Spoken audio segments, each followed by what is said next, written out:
So, a warm welcome to our session. നമ്മളിപ്പം triple I CS executive Titans batch ആണ് നമ്മളിപ്പം handle ചെയ്യണത്. അപ്പോൾ അതിൽ JIGL എന്ന പേപ്പർ, അപ്പോൾ അതിൻ്റെ എക്സാം ഓറിയൻറ്റഡ് ആയിട്ടുള്ള ഒരു സൂപ്പർ 20 ക്വസ്റ്റ്യൻസ് ആണ് നമ്മളന്ന് പറഞ്ഞ പോലെ തന്നെ ഡിസ്കസ് ചെയ്യാൻ വേണ്ടി പോകുന്നത്. സോ നമ്മൾ ഉദ്ദേശിക്കുന്നത് ഈ ഒരു സെഷനിൽ വളരെ ഒത്തൻറ്റിക് ആയിട്ട് പറയുകയാണെങ്കിൽ what am I intend to do this session. നമ്മളിപ്പോൾ JIGL എന്നുള്ള സബ്ജക്റ്റിൻ്റെ എൻറ്റയർ കവറേജ് അല്ലെങ്കിൽ എൻറ്റയർ ആയിട്ടുള്ള ഒരു കോൺസെപ്റ്റൽ ആയിട്ടുള്ള സംഭവങ്ങൾ നമുക്കിതിൽ ഇത്രയും സമയം കൊണ്ട് തീരില്ല. But we will do something. ഓരോ ചാപ്റ്ററിൽ നിന്നുള്ള ഏറ്റവും ഇമ്പോർട്ടൻ്റ് ആയിട്ടുള്ള ഒരു ഏരിയ അല്ലെങ്കിൽ ഒരു പാറ്റേൺ ഓഫ് ക്വസ്റ്റ്യൻസ് നമ്മളെടുത്ത് അതിനെങ്ങനെ ആൻസർ ചെയ്യണം, എന്തെല്ലാം കാര്യം ശ്രദ്ധിക്കണം, അതുപോലെ എക്സാമിനേഷൻ നമ്മൾ എങ്ങനെ പ്രിപ്പയർ ചെയ്യണം തുടങ്ങിയ കാര്യങ്ങൾ നമ്മൾ അങ്ങോട്ട് ഡിസ്കസ് ചെയ്യാണ്. So that's what I just would like to do this session. അപ്പോൾ അങ്ങനെയാണെങ്കിൽ സ്ട്രേറ്റ് അവേ എല്ലാവർക്കും ഈ ഒരു സെഷനിലേക്ക് heartly welcome once again. JIGL, Jurisprudence, Interpretation and General Law. Basically നമ്മളിപ്പം രണ്ട് സിലബസ് പാരലി എക്സാമിനേഷൻ വരുന്നുണ്ട്. ഓൾഡും ഉണ്ട്, ന്യൂ സിലബസും വരുന്നുണ്ട്. This video is exclusively for new syllabus. കാരണം ന്യൂ സിലബസുകാരുടെ first one of the first examinations ആണ് ഇപ്പം നടക്കാൻ വേണ്ടി പോകുന്നത്. അതുകൊണ്ട് തന്നെ you should have a clear clarity as to how to approach the examination with utter confidence. So, ഈ പറയുന്ന JIGL എന്നുള്ള പേപ്പർ ബേസിക്കലി പല ആൾക്കാർക്കും പല അപ്രോച്ച് ആയിരിക്കും. For some people this the easiest paper in that group. Module 1 ഏറ്റവും easiest paper ആയിരിക്കും. ചിലർക്ക് ഇതായിരിക്കും ഏറ്റവും ടഫസ്റ്റ് പേപ്പർ. അത് പേഴ്സ്പെക്റ്റീവിന് ഡിഫറൻസ് ഉണ്ടായിരിക്കും. From what I can understand, ഈ ഒരു നിങ്ങളുടെ ഗ്രൂപ്പ് 1-ൽ നിങ്ങളുടെ മൊഡ്യൂൾ 1-ൽ വരുന്ന 4 പേപ്പേഴ്സിൽ ഓഫ് കോഴ്സ് പേഴ്സണൽ ഫേവറേറ്റിൻ്റെ JIGL. അതങ്ങനെ ആയിരിക്കുമല്ലോ.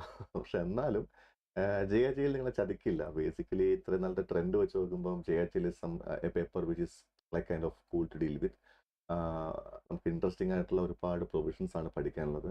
വളരെ ഡ്രൈ ആയിട്ടുള്ള സാധനങ്ങൾ വളരെ കുറച്ചേ ഉള്ളൂ. ബട്ട് എന്നാലും നമുക്ക് ഹാൻഡി ആയിട്ടുള്ള എക്സാം സ്കോർ ചെയ്യാൻ പറ്റിയിട്ടുള്ള പേപ്പറാണ് JIGL. സോ നമ്മൾ ഈ മൊഡ്യൂൾ നമ്മളിപ്പോൾ ഈ ഗ്രൂപ്പ് 1 എക്സാം എഴുതുമ്പോൾ അല്ലെങ്കിൽ ഇപ്പോൾ CS എക്സിക്യൂട്ടീവ് ലെവൽ എക്സാം എഴുതുമ്പോൾ നമ്മൾ ബേസിക് ആയിട്ട് ചിന്തിക്കേണ്ട പോയിന്റ് അതാത് ഗ്രൂപ്പിലുള്ള ഏതെങ്കിലും ഒരു പേപ്പറിന് എക്സാംസ് സ്കോർ ചെയ്യുന്നത് മാൻഡേറ്ററി ആണ്. നമ്മൾ ഈ ഗ്രൂപ്പിൽ നോക്കുകയാണെങ്കിൽ JIGL ഉണ്ട്, നിങ്ങൾക്ക് ടാക്സ് ഉണ്ട്, നിങ്ങൾക്ക് ഓഡിബിൾ ടു കേൾക്കാവോ? I hope like it's audible. Well, അല്ലെങ്കിൽ ഒന്ന് കമന്റ് ബോക്സിൽ നിന്ന് ജസ്റ്റ് ഒന്ന് വരണേ. സീനെ കമന്റ് ബൈ ഇതിപ്പോൾ അല്ലാന്ന് തോന്നുന്നു. Okay, fine fine.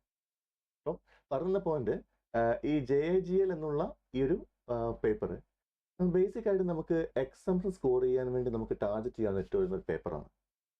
I tell you why. Because നമുക്ക് ഈ ഒരു സബ്ജക്റ്റിൽ വരുന്ന ക്വസ്റ്റ്യൻസും അതിൻ്റെ പാറ്റേണും അല്ലെങ്കിൽ നമുക്ക് ആ പ്രിപ്പറേഷൻ സ്ട്രാറ്റജി വെച്ച് നോക്കുമ്പം ബാക്കിയുള്ള പേപ്പറിനേക്കാളേറെ അഡ്വാൻറ്റേജ് ആയിട്ടുള്ള പേപ്പറാണ് JIGL. And more over the first examination വരുന്നതും ഇതാണ്. അപ്പം ഞാൻ ഇൻ്റർമീഡിയറ്റ് ലെവലിൽ അല്ലെങ്കിൽ എക്സിക്യൂട്ടീവ് ലെവലിൽ, അതായത് CMA അല്ലെങ്കിൽ CAയുടെ ഇൻ്റർമീഡിയറ്റ് ലെവൽ, നമ്മുടെ CS-ൻ്റെ എക്സിക്യൂട്ടീവ് ലെവലിൽ, ഈ ലെവലിലേക്കുള്ള നോക്കുമ്പം ഇതൊരു സൈക്കോളജിക്കൽ ഗെയിം കൂടിയാണ്. ആദ്യം വരുന്ന പേപ്പേഴ്സ് നമുക്ക് നല്ല കോൺഫിഡൻറ്റിൽ നമുക്ക് അപ്രോച്ച് ചെയ്യാൻ പറ്റുവാണെങ്കിൽ ബാക്കിയുള്ള പേപ്പേഴ്സിൻ്റെ മുകളിലും നമുക്ക് എന്തുണ്ടാവും, ഒരു നല്ല ഗ്രിപ്പ് ഉണ്ടാവും. So that is something which is really interesting to see. കാരണം നമുക്ക് ആ ഒന്നാമത്തെ പേപ്പർ തന്നെ കിട്ടുന്ന ഒരു അഡ്വാൻറ്റേജ് വെച്ചായിരിക്കും ബാക്കിയുള്ള പേപ്പറിലേക്ക് പോവുക, അല്ലേ? കാരണം ഒന്ന് ഓർത്ത് നോക്കി, ഇപ്പോൾ നമ്മൾ ഒന്നാമത്തെ പേപ്പർ തന്നെ ബേസിക്കലി ടഫാണ്, അല്ലെങ്കിൽ ആദ്യം കാണുന്ന പേപ്പർ ബേസിക്കലി ടഫാണെങ്കിൽ നമ്മുടെ ധൈര്യം അവിടെ പോവുക ചെയ്യുക. പിന്നെ നമ്മൾ ആകെപ്പാടെ മടുത്തു പോകും. ബാക്കിയുള്ള എല്ലാ പേപ്പേഴ്സിൻ്റെയും പെർഫോമൻസിനെ ക്രൂഷ്യലായി ബാധിക്കുന്ന ഒന്നാണിത്. അതുകൊണ്ട് തന്നെ JIGL നന്നായി ഫോക്കസ് ചെയ്യണം. Very very important to understand, right? This is very crucial. ഇതിൻ്റെ പെർഫോമൻസ് വളരെ ക്രൂഷ്യലാണ്. ഇനി എക്സാം സ്ട്രാറ്റജി ടിപ്സിലേക്ക് ഒരുപാട് പറയേണ്ട ആവശ്യമില്ല. കാരണം ഞാൻ എൻ്റെ ഒരു പേഴ്സണൽ ബിലീഫ് ഇതാണ്, നമുക്ക് ബേസിക്കലി എക്സാമിനേഷൻ എങ്ങനെ അറ്റൻഡ് ചെയ്യണം, അതിൻ്റെ എന്തൊക്കെയാണ് ടിപ്സ് അല്ലെങ്കിൽ എങ്ങനെയാണ് കാര്യങ്ങൾ ഉള്ളത്, ഒരു പരിധി വരെ അതൊരു പേഴ്സണൽ ഇൻറ്റ്യൂഷൻ ആണെന്നാണ് എൻ്റെ ഒരു വീക്ഷണം, എൻ്റെ ഒരു perspective. I tell you why. കാരണം ഈ ആൻസർ ഇങ്ങനെ ചെയ്യാവൂ, അല്ലെങ്കിൽ ഇത് ആൻസർ ഇങ്ങനെ എഴുതണം, അല്ലെങ്കിൽ ഇത് ആൻസർ ഇങ്ങനെ ചെയ്യണം എന്നുള്ളത് നമുക്ക് പറയുമ്പം നമ്മൾ ട്രെൻഡ് വെച്ചാണ് പറയുക. ലൈക്ക് ബേസിക്കലി പാസ്റ്റിൽ നടന്ന ഒരുപാട് പേര് ഈ ട്രെൻഡ് ഫോളോ ചെയ്ത് വന്ന് നമ്മളത് പറയും, നോക്കൂ ഇത്രയും ആൾക്കാർ ഇങ്ങനെ എക്സാം എഴുതിയിട്ടുണ്ട്, അവർക്കിത് അടിപൊളിയായിരുന്നു, ഓക്കെ, അങ്ങനെ അവർക്കിത് ഓക്കെ ആയിരുന്നു. നമ്മൾ അത് ഫോളോ ചെയ്യുന്നു എന്നുള്ളതാണ്. പക്ഷേ നമുക്കിപ്പം ബേസിക് ആയിട്ടും ആ ആൻസർ കൺവേ ചെയ്യാൻ കോൺഫിഡൻ്റ് ആയിട്ടുള്ള ഒരു സംഭവം ഉണ്ടെങ്കിൽ why should you try that? അപ്പം ഒരു പക്ഷെ ലീഗലായിട്ടുള്ള ചില പക്ക ഒരു ഫോർമാറ്റ് ഓറിയന്റഡ് ആയിട്ടുള്ള ക്വസ്റ്റ്യൻസ് ഉണ്ട്. ഫോർ എക്സാമ്പിൾ നമുക്ക് കേസ് സ്റ്റഡി ക്വസ്റ്റ്യൻസ് വരും. അതിനൊക്കെ ആൻസർ ചെയ്യുമ്പോൾ നമ്മൾ നേരത്തെ പറഞ്ഞ ട്രെൻഡിൽ നിന്നും കുറച്ച് നമ്മൾ അഡർ ചെയ്യേണ്ടി വരും, അത് ഫോളോ ചെയ്യേണ്ടി വരും. അത് ഞാനിപ്പോൾ നിങ്ങൾക്ക് ഇത് ഓരോ ക്വസ്റ്റിൻ്റെ ആൻസർ എങ്ങനെ വരുന്നു എന്നുള്ളത് എനിക്ക് കാണിച്ചു തരാം. ഹൗ ദ ഹർട്ടൻ ആൻസർ. അഗെയിൻ പാരഗ്രാഫ് വേണോ, ബുള്ളറ്റ് പോയിന്റ്സ് വേണോ, തുടങ്ങി നിങ്ങളുടെ എല്ലാ സംശയങ്ങൾക്കുമുള്ള ആൻസേഴ്സ് നമുക്ക് ഇപ്പം ഈ സെഷനിൽ നമുക്ക് ഡീൽ ചെയ്യാം. അപ്പോൾ രണ്ടുണ്ട് ഗുണം. ഒന്ന്, ഓരോ ചാപ്റ്ററിലെ ഇമ്പോർട്ടൻറ്റ് ക്വസ്റ്റ്യൻസ് അങ്ങനെ കവറായി പോവുകയും ചെയ്യും. മറ്റൊന്ന്, നമുക്ക് ആൻസർ എങ്ങനെ പ്രസന്റ് ചെയ്യണം എന്നുള്ള ഒരു അബ്സ്ട്രാക്ട് ഐഡിയ കിട്ടുകയും ചെയ്യും. പിന്നെ ബേസിക് ആയിട്ട് എനിക്ക് നിങ്ങൾ പറയാനുള്ള കാര്യങ്ങൾ, ഒന്ന് ടൈം മാനേജ്മെന്റിനെ പറ്റിയാണ്. എക്സാമിനേഷൻ എഴുതുമ്പോൾ നമുക്ക് എക്സാമിനേഷൻ പോകുമ്പോൾ നമ്മൾ ചിന്തിക്കേണ്ട പ്രധാനപ്പെട്ട കാര്യങ്ങൾ ഒന്നാണ് ടൈം മാനേജ്മെന്റ്. ഈ വീഡിയോ കാണുന്ന കുട്ടികളോട് ഞാൻ ചോദിക്കുന്ന ക്വസ്റ്റ്യൻ ഇതാണ്: നിങ്ങൾ ഒരു വട്ടമെങ്കിലും ഒരു പ്രീവിയസ് ക്വസ്റ്റ്യൻ JIGLന്റെ ഒരു ഫുൾ സെറ്റ് ക്വസ്റ്റ്യൻ എടുത്തിട്ട് മൊത്തമായിട്ട് എഴുതി സോൾവ് ചെയ്തിട്ടുണ്ടോ? അതായത് ക്വസ്റ്റ്യൻ പേപ്പർ എടുത്തു വെച്ച് ഈ ക്വസ്റ്റ്യൻ എനിക്ക് അറിയാം, ഓക്കെ, മനസ്സിൽ പറഞ്ഞു, ഈ ക്വസ്റ്റ്യൻ അറിയാം, മനസ്സിൽ പറഞ്ഞു, അങ്ങനെ അല്ലാതെ മുഴുവനായിട്ട് A to Z നിങ്ങൾ എപ്പോഴെങ്കിലും ഒരു ക്വസ്റ്റ്യൻ പേപ്പർ മുഴുവനായിട്ട് എഴുതി സോൾവ് ചെയ്തിട്ടുണ്ടെന്നുള്ളതാണ്. എത്ര പേര് സോൾവ് ചെയ്തിട്ടുണ്ടാവും? ഒരു പ്രീവിയസ് ക്വസ്റ്റ്യൻ പേപ്പർ എടുത്തിട്ട് total A to Z solve ചെയ്യണം. അത് വളരെ ഇമ്പോർട്ടൻ്റ് ആണ്. ഒരു സെറ്റ് ഓഫ് ക്വസ്റ്റ്യനെങ്കിൽ നിങ്ങൾ എന്ത് ചെയ്യണം? മൊത്തമായിട്ട് എഴുതി സോൾവ് ചെയ്യണം. അല്ലാതെ നമുക്ക് എന്ത് കിട്ടില്ല? ടൈം മാനേജ്മെന്റ് കിട്ടില്ല. നമ്മൾ വിചാരിക്കുന്ന പോലെയല്ല എക്സാം ഹാളിലെ സമയം, ടൈം. അത് ഭയങ്കര ഫണ്ണിയാണ്, അത് ഇൻട്രസ്റ്റിംഗ് ആണ്. നമുക്കൊരു എക്സാം എളുപ്പമാണെങ്കിൽ സമയം ഷൂന്ന് പറഞ്ഞെങ്കിൽ പോകുന്ന കാണാം. എക്സാം ടഫ് ആണെങ്കിൽ വളരെ സ്ലോ ലാഗിങ് ആയിട്ടായിരിക്കും ടൈം പോവുക. അത് സൈക്കോളജിയാണ് കേട്ടോ. സമയം ഈസ് സ്റ്റാറ്റിക് ആണ്, പെർമനന്റ് ആണ്, what ever. But time is there. But time എപ്പോഴും ഒരു സെക്കൻഡ് ഈസ് ഒരു സെക്കൻഡ്. പക്ഷെ നമുക്കൊരു തോന്നലുണ്ടാവും അതിന് സ്പീഡിൽ പോകുന്നതായിട്ട്. ടൈം മാനേജ്മെന്റിൽ മറ്റൊരു സംഭവം ഞാൻ ഇന്നലെ എടുത്തൊരു വീഡിയോ പറഞ്ഞ പോലെ തന്നെ, നമുക്ക് ഈഗോ ഉണ്ടാകരുത്. എക്സാമിനേഷൻ ഹാളിൽ ഒരിക്കലും നമ്മൾ ഈഗോ വെച്ച് എക്സാം എഴുതരുത്. സാർ എന്ത് ഈഗോ ഉദ്ദേശിക്കുന്നത്? യെസ്, ഞാൻ പറഞ്ഞുതരാം. ഈഗോ ആസ് ഇൻ, ഞാനിപ്പോൾ ഒരു ക്വസ്റ്റ്യൻ എഴുതി തുടങ്ങി. ഞാൻ ഈ ക്വസ്റ്റിന് വേണ്ടി 20 മിനിറ്റ് മാറ്റി വെച്ചു. I am allotting 20 minutes for this question. അങ്ങനെയാണെങ്കിൽ ഞാൻ ഈ ക്വസ്റ്റിന് ആൻസർ ചെയ്യുന്നു. 20 മിനിറ്റ് ആണ് ബഡ്ജറ്റ് സമയം. എനിക്ക് ഇഷ്ടപ്പെട്ട ആൻസർ ആണ്. സോ എഴുതി വന്നപ്പം ആൻസർ തീരുന്നില്ല. 20 മിനിറ്റ്സ് കഴിഞ്ഞു. I am going for 21st minute, 22nd minute. അങ്ങനെ ആ ആൻസർ നിങ്ങൾ 30 മിനിറ്റ് കൊണ്ട് എഴുതി തീർത്തു. 20 മിനിറ്റ് ആയപ്പോൾ നിങ്ങളുടെ മൈൻഡ് എന്ത് ചെയ്യാൻ സമ്മതിച്ചില്ല? അത് അവിടെ വെച്ച് നിർത്തി, കുറച്ച് ഗ്യാപ്പ് ഇട്ട് നിർത്തി. അടുത്ത ക്വസ്റ്റിലേക്ക് പോകാൻ സമയമായി, അടുത്ത ക്വസ്റ്റിലേക്ക് പോകുമെന്ന് പറയാൻ സമ്മതിച്ചില്ല. പിന്നെയോ ഇത് എഴുതി തീർത്തിട്ടേ ഞാൻ അടുത്തിലേക്ക് പോകുന്നുള്ളൂ എന്നുള്ള ആ ഒരു ഈഗോ ഇല്ലേ, അത് പലപ്പോഴും ഡേഞ്ചറസ് ആണ്. എനിക്ക് മനസ്സിലായിട്ടുള്ള നമ്മൾ എത്ര ക്വസ്റ്റ്യൻ അറ്റൻഡ് ചെയ്യുന്നു, എത്ര how much questions, the number of question which you have actually attended is more important than how many question you have finished. അത് ഞാൻ ഒന്നുകൂടെ പറഞ്ഞുതരാം. ഇപ്പം ടോട്ടലി ഇപ്പോൾ ഇവിടെ 20 ക്വസ്റ്റ്യൻസ് ഉണ്ട്. നമ്മൾ സൂപ്പർ 20 മീൻസ് 20 ക്വസ്റ്റ്യൻസ് ആണ്. ഈ 20 ക്വസ്റ്റ്യൻ നിങ്ങൾക്ക് എക്സാം ആയിട്ട് ഇടുന്ന വെച്ചു. അപ്പോൾ നിങ്ങൾ ആ 20 ക്വസ്റ്റ്യൻ ആൻസർ ചെയ്യുന്നു. You are writing the answers, right? അപ്പോൾ ആ 20 ക്വസ്റ്റ്യൻ നിങ്ങൾ actually student number 1, okay, student number 1, അദ്ദേഹം ഈ 20 ക്വസ്റ്റ്യനിൽ 12 ക്വസ്റ്റ്യൻ, 10 ക്വസ്റ്റ്യൻ മൊത്തമായിട്ട് അറ്റൻഡ് ചെയ്തു. പക്ഷെ ബാക്കി 10 ക്വസ്റ്റ്യൻ അറ്റൻഡ് ചെയ്യാൻ സമയം കിട്ടിയില്ല. കാരണം അദ്ദേഹം പെർഫെക്ഷൻസ് ആണ്. പുള്ളി എല്ലാ ക്വസ്റ്റ്യൻ അറ്റൻഡ് ചെയ്ത് 10 ക്വസ്റ്റ്യൻ അറ്റൻഡ് ചെയ്യും. എല്ലാം ഫുള്ളി കവേർഡ്, ആൻസർ ഫുള്ള് പക്കയാണ്, മൊത്തമായിട്ട് ആൻസർ ചെയ്തിട്ടുണ്ട്. പക്ഷെ 10 എണ്ണം എഴുതാൻ പറ്റിയിട്ടില്ല. കാരണം സമയം മാനേജ് ചെയ്യാൻ പറ്റിയില്ല. അപ്പോഴത്തേക്കും സമയം തീർന്നു പോയി. സ്റ്റുഡൻറ് 2ലേക്ക് വരാം. സ്റ്റുഡൻറ് 2 എന്ന് വെച്ചാൽ പക്ക ടൈം ബേസ്ഡ് ആയിരുന്നു. സ്റ്റുഡൻറ് 2 ആക്ച്വലി 20 ക്വസ്റ്റ്യൻ അറ്റൻഡ് ചെയ്തിട്ടുണ്ട്. പക്ഷെ 20ൽ ഒട്ടുമുക്കാൽ ക്വസ്റ്റ്യൻസും കംപ്ലീറ്റ് ആയിട്ട് അറ്റൻഡ് ചെയ്തിട്ടില്ല. But he has attempted, complete ആക്കി സെറ്റ് ആക്കി വെച്ചിട്ടില്ല. പക്ഷെ എന്തിനും 20 അറ്റൻഡ് ചെയ്തിട്ടുണ്ട്. ഇത് നിങ്ങൾ തന്നെ പറ, ആർക്കായിരിക്കും കുറച്ചുകൂടെ ബെറ്റർ ആയിട്ട് തോന്നുന്നു? ആർക്കായിരിക്കും എക്സാം പാസ്സാവാനുള്ളൊരു ചാൻസ് കൂടുതൽ? ആർക്കായിരിക്കും എക്സാം കൂടുതൽ പാസ്സാവാൻ ചാൻസ്? 20ൽ 10 എണ്ണം ഫുള്ള് ചെയ്ത ആൾക്കാണോ, 20ൽ 20 അറ്റൻഡ് ചെയ്ത ആൾക്കാണോ? ആർക്കായിരിക്കും ചാൻസ് കൂടുതൽ? Any idea? അപ്പോൾ from my perspective on any day ഞാൻ പറയും, ആ 20 ക്വസ്റ്റ്യൻ അറ്റൻഡ് ചെയ്ത ആൾക്കാർക്ക് ഒന്നുകൂടെ പാസ്സാവാൻ ചാൻസ് കൂടുതൽ. ആ പാസ്സാവാൻ ചാൻസ് ഒന്നുകൂടെ കൂടുതൽ ആ 20 അറ്റൻഡ് ചെയ്ത ആൾക്ക് തന്നെ ആയിരിക്കും, അല്ലേ? അതെ. അപ്പോൾ അതാണ് ഞാൻ പറഞ്ഞ ഒന്നാമത്തെ പോയിന്റ്. നമ്മൾ ടൈം മാനേജ്മെന്റിൽ ഏറ്റവും ക്രൂഷ്യലായ സാധനമാണ് എല്ലാ ക്വസ്റ്റ്യൻ നമുക്ക് അറ്റൻഡ് ചെയ്യാനുള്ള സ്പേസും സമയവും കിട്ടണം. അതുകൊണ്ട് ഇതിൽ എന്തൊക്കെ ചെയ്യാൻ പറ്റും? നമുക്ക് എന്തൊക്കെ അതിൽ ചെയ്യാൻ പറ്റും? 2-3 കാര്യം ചെയ്യാൻ പറ്റും. എന്തൊക്കെയാണ്? ഒന്നാമത്തെ കാര്യം, the first thing that you you could do is that number one, ഓരോ ക്വസ്റ്റിനും ഇത്രത്തോളം സമയം അലോട്ട് ചെയ്യുക, ടൈം അലോട്ട് ചെയ്യുക and stick on with that time. രണ്ടാം പോയിന്റ്, ഈ ടൈം എക്സീഡ് ചെയ്യുന്ന എപ്പോഴാണ് ടൈം എക്സീഡ് ചെയ്യുക? നമ്മൾ അനാവശ്യമായിട്ട് ഒരുപാട് സംഭവം എഴുതേണ്ട ആവശ്യമില്ല. You stick on with the question and actually write answer for the question. അതായത് നിങ്ങൾ ക്വസ്റ്റ്യൻ വായിച്ചു കഴിഞ്ഞ് നിങ്ങളുടെ ഐഡിയ തോന്നുന്ന എല്ലാ സംഭവം പേപ്പറിലേക്ക് എഴുതി വെക്കാതെ ക്വസ്റ്റ്യൻ എന്ത് ഡിമാൻഡ് ചെയ്യുന്നു, you know what question demands actually, ആ ഡിമാൻഡ്സ് എന്ന സാധനം മാത്രം എന്ത് ചെയ്യുക, നമ്മൾ എഴുതി വെച്ചാൽ മതി. ഇത് നമുക്ക് മറ്റൊരു ഗ്രാജുവേഷൻ ലെവൽ എക്സാമിനേഷൻ അല്ലല്ലോ. നമ്മൾ പേപ്പർ മൊത്തം എഴുതിയാലും അത് നിങ്ങൾ കുട്ടികൾ ചിന്ത മാറ്റിയേ പറ്റുള്ളൂ. പേപ്പർ മൊത്തം എഴുതിയാലേ മാർക്ക് കിട്ടുമെന്നുള്ള ചിന്തയല്ല. Institute is focusing upon quality rather than quantity. അപ്പം അതുകൊണ്ട് നിങ്ങൾ ആ ക്വാളിറ്റി എന്ത് ചെയ്യുക, നമ്മൾ എപ്പോഴും എന്ത് ചെയ്യുക, മെയിൻറ്റെയിൻ ചെയ്യാൻ ശ്രമിക്കുക. That is tip number 1 that I would like to tell you. ഇതാണ് ഏറ്റവും മേജർ സാധനമായിട്ട് പറയുന്നത്. രണ്ടാം പോയിന്റ്, JIGയിൽ പഠിക്കുമ്പോൾ നമ്മൾ എന്ത് ചെയ്യണം, എല്ലാത്തിനും ഇമ്പോർട്ടൻസ് കൊടുക്കുക എന്നുള്ളതാണ്. കേസ് സ്റ്റഡി ആണെങ്കിലും കീവേഡ്സിനാണെങ്കിലും പ്രൊവിഷൻസിനാണെങ്കിലും എല്ലാത്തിലും ഈക്വൽ ഇമ്പോർട്ടൻസ് കൊടുക്കുക. അത് ചില കാര്യങ്ങൾ നമ്മൾ ലാസ്റ്റ് മൊമെന്റ് പറഞ്ഞിട്ട് കാര്യമുണ്ടെന്ന് തോന്നില്ല. കാരണം ഇനിയിപ്പം ഞാൻ ഇത് ഫോളോ ചെയ്യാത്ത ആൾക്കാരോട് ഞാൻ പറയാണ്, നിങ്ങൾ ഇനി ഇമ്പോർട്ടൻസ് കൊടുക്കണം എന്ന് പറഞ്ഞാൽ now you have not time, അല്ല ഇനിയൊരു ടൈം ഇല്ല, അത് നിങ്ങൾക്ക് ചെയ്തെടുക്കാൻ സമയം നിങ്ങൾക്ക് ഇല്ല ആക്ച്വലി. സോ അതുകൊണ്ട് ഇത്രയും ചിന്തിക്കുക. കേസ് സ്റ്റഡീസ് നമ്മൾ റഫായിട്ട് നോക്കുക. കാരണം ഒരു ആൻസർ ബ്യൂട്ടിഫുൾ ആക്കുന്ന കോമ്പണൻസ് എന്തൊക്കെയാണ് സർ? ഒരു ആൻസർ ബ്യൂട്ടിഫുൾ ആക്കുന്ന കോമ്പണൻസ് എന്തൊക്കെയാണ്? ഞാനിപ്പോൾ എല്ലാ വീഡിയോസിലും പറയുന്ന സെയിം കാര്യം തന്നെ ഇവിടെ റിപ്പീറ്റ് ചെയ്യാണ്. I'm so sorry for repeating the provisions, but it might be useful to you. നമുക്ക് ഒരു imagine, since I'm a die hard cricket fan, so maybe ഞാൻ അതായിരിക്കും എക്സാമ്പിൾ പറഞ്ഞത്.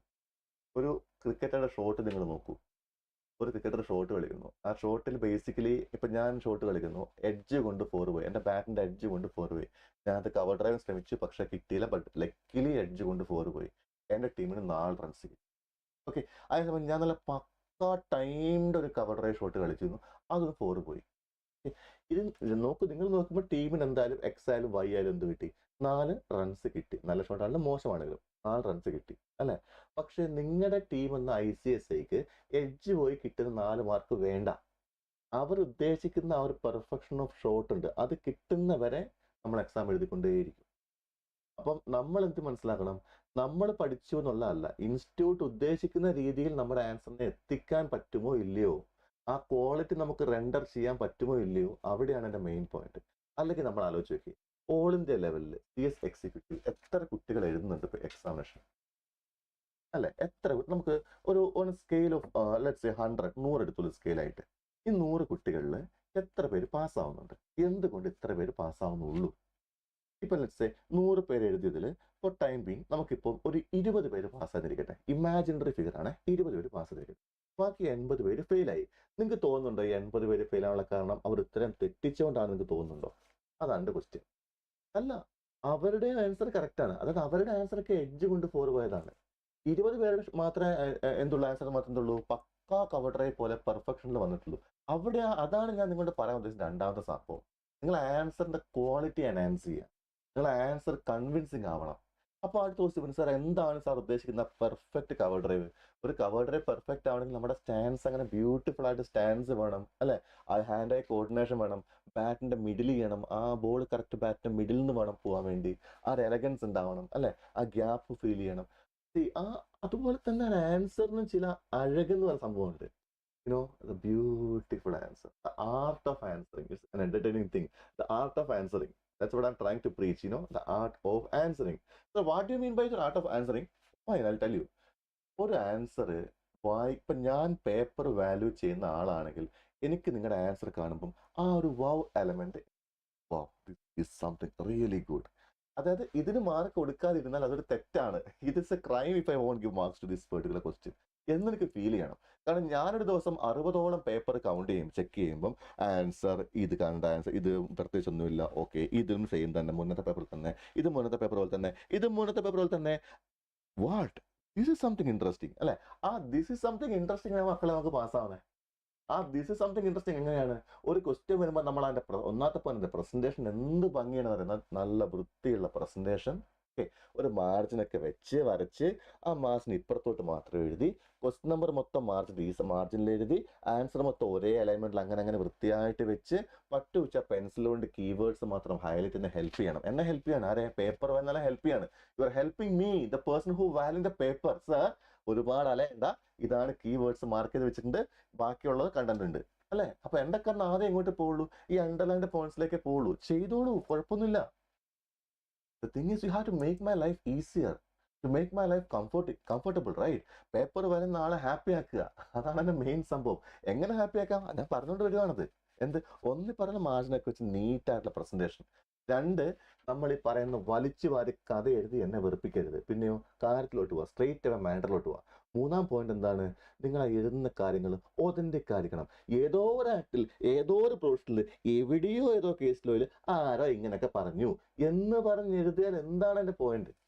പകരം ഇന്ന case law, okay, the aforementioned case has been laid down in the case law given as per എന്ന് പറഞ്ഞിട്ട് എഴുതിക്കോളൂ. എന്തൊരു ഭംഗിയാണ് അല്ലെ? According to section so and so of so and so act എന്ന് പറഞ്ഞ് തുടങ്ങിക്കോളൂ. As per relevant provisions. അല്ലെങ്കിൽ അങ്ങനെ നമുക്ക് എന്ത് ചെയ്യും? കേസ് ലോസിനെ ഇൻജെക്ട് ചെയ്യാം, അതിലേക്ക് പ്രൊവിഷൻസിനെ ഇൻജെക്ട് ചെയ്യാം അല്ലെ? ഏതെങ്കിലും ജുഡീഷ്യൽ പ്രൊണൗൺസ്മെന്റിനെ ഇൻജെക്ട് ചെയ്യാം, നോട്ടിഫിക്കേഷനെ ഇൻജെക്ട് ചെയ്യാം. അങ്ങനെ എത്രത്തോളം ആൻസറിനെ ഒതന്റിക് ആക്കാവോ അത്രത്തോളം ചെയ്യണം. എൻ്റെ ഒരു പേഴ്സണൽ ഒപ്പീനിയനിൽ CMA, CA ആൻഡ് CS ഈ 3 കോഴ്സുകളിൽ ഏറ്റവും പെർഫെക്ഷനിസ്റ്റ് ആൻസർ ഡിമാൻഡ് ചെയ്യുന്നത് CS-ലാണ്.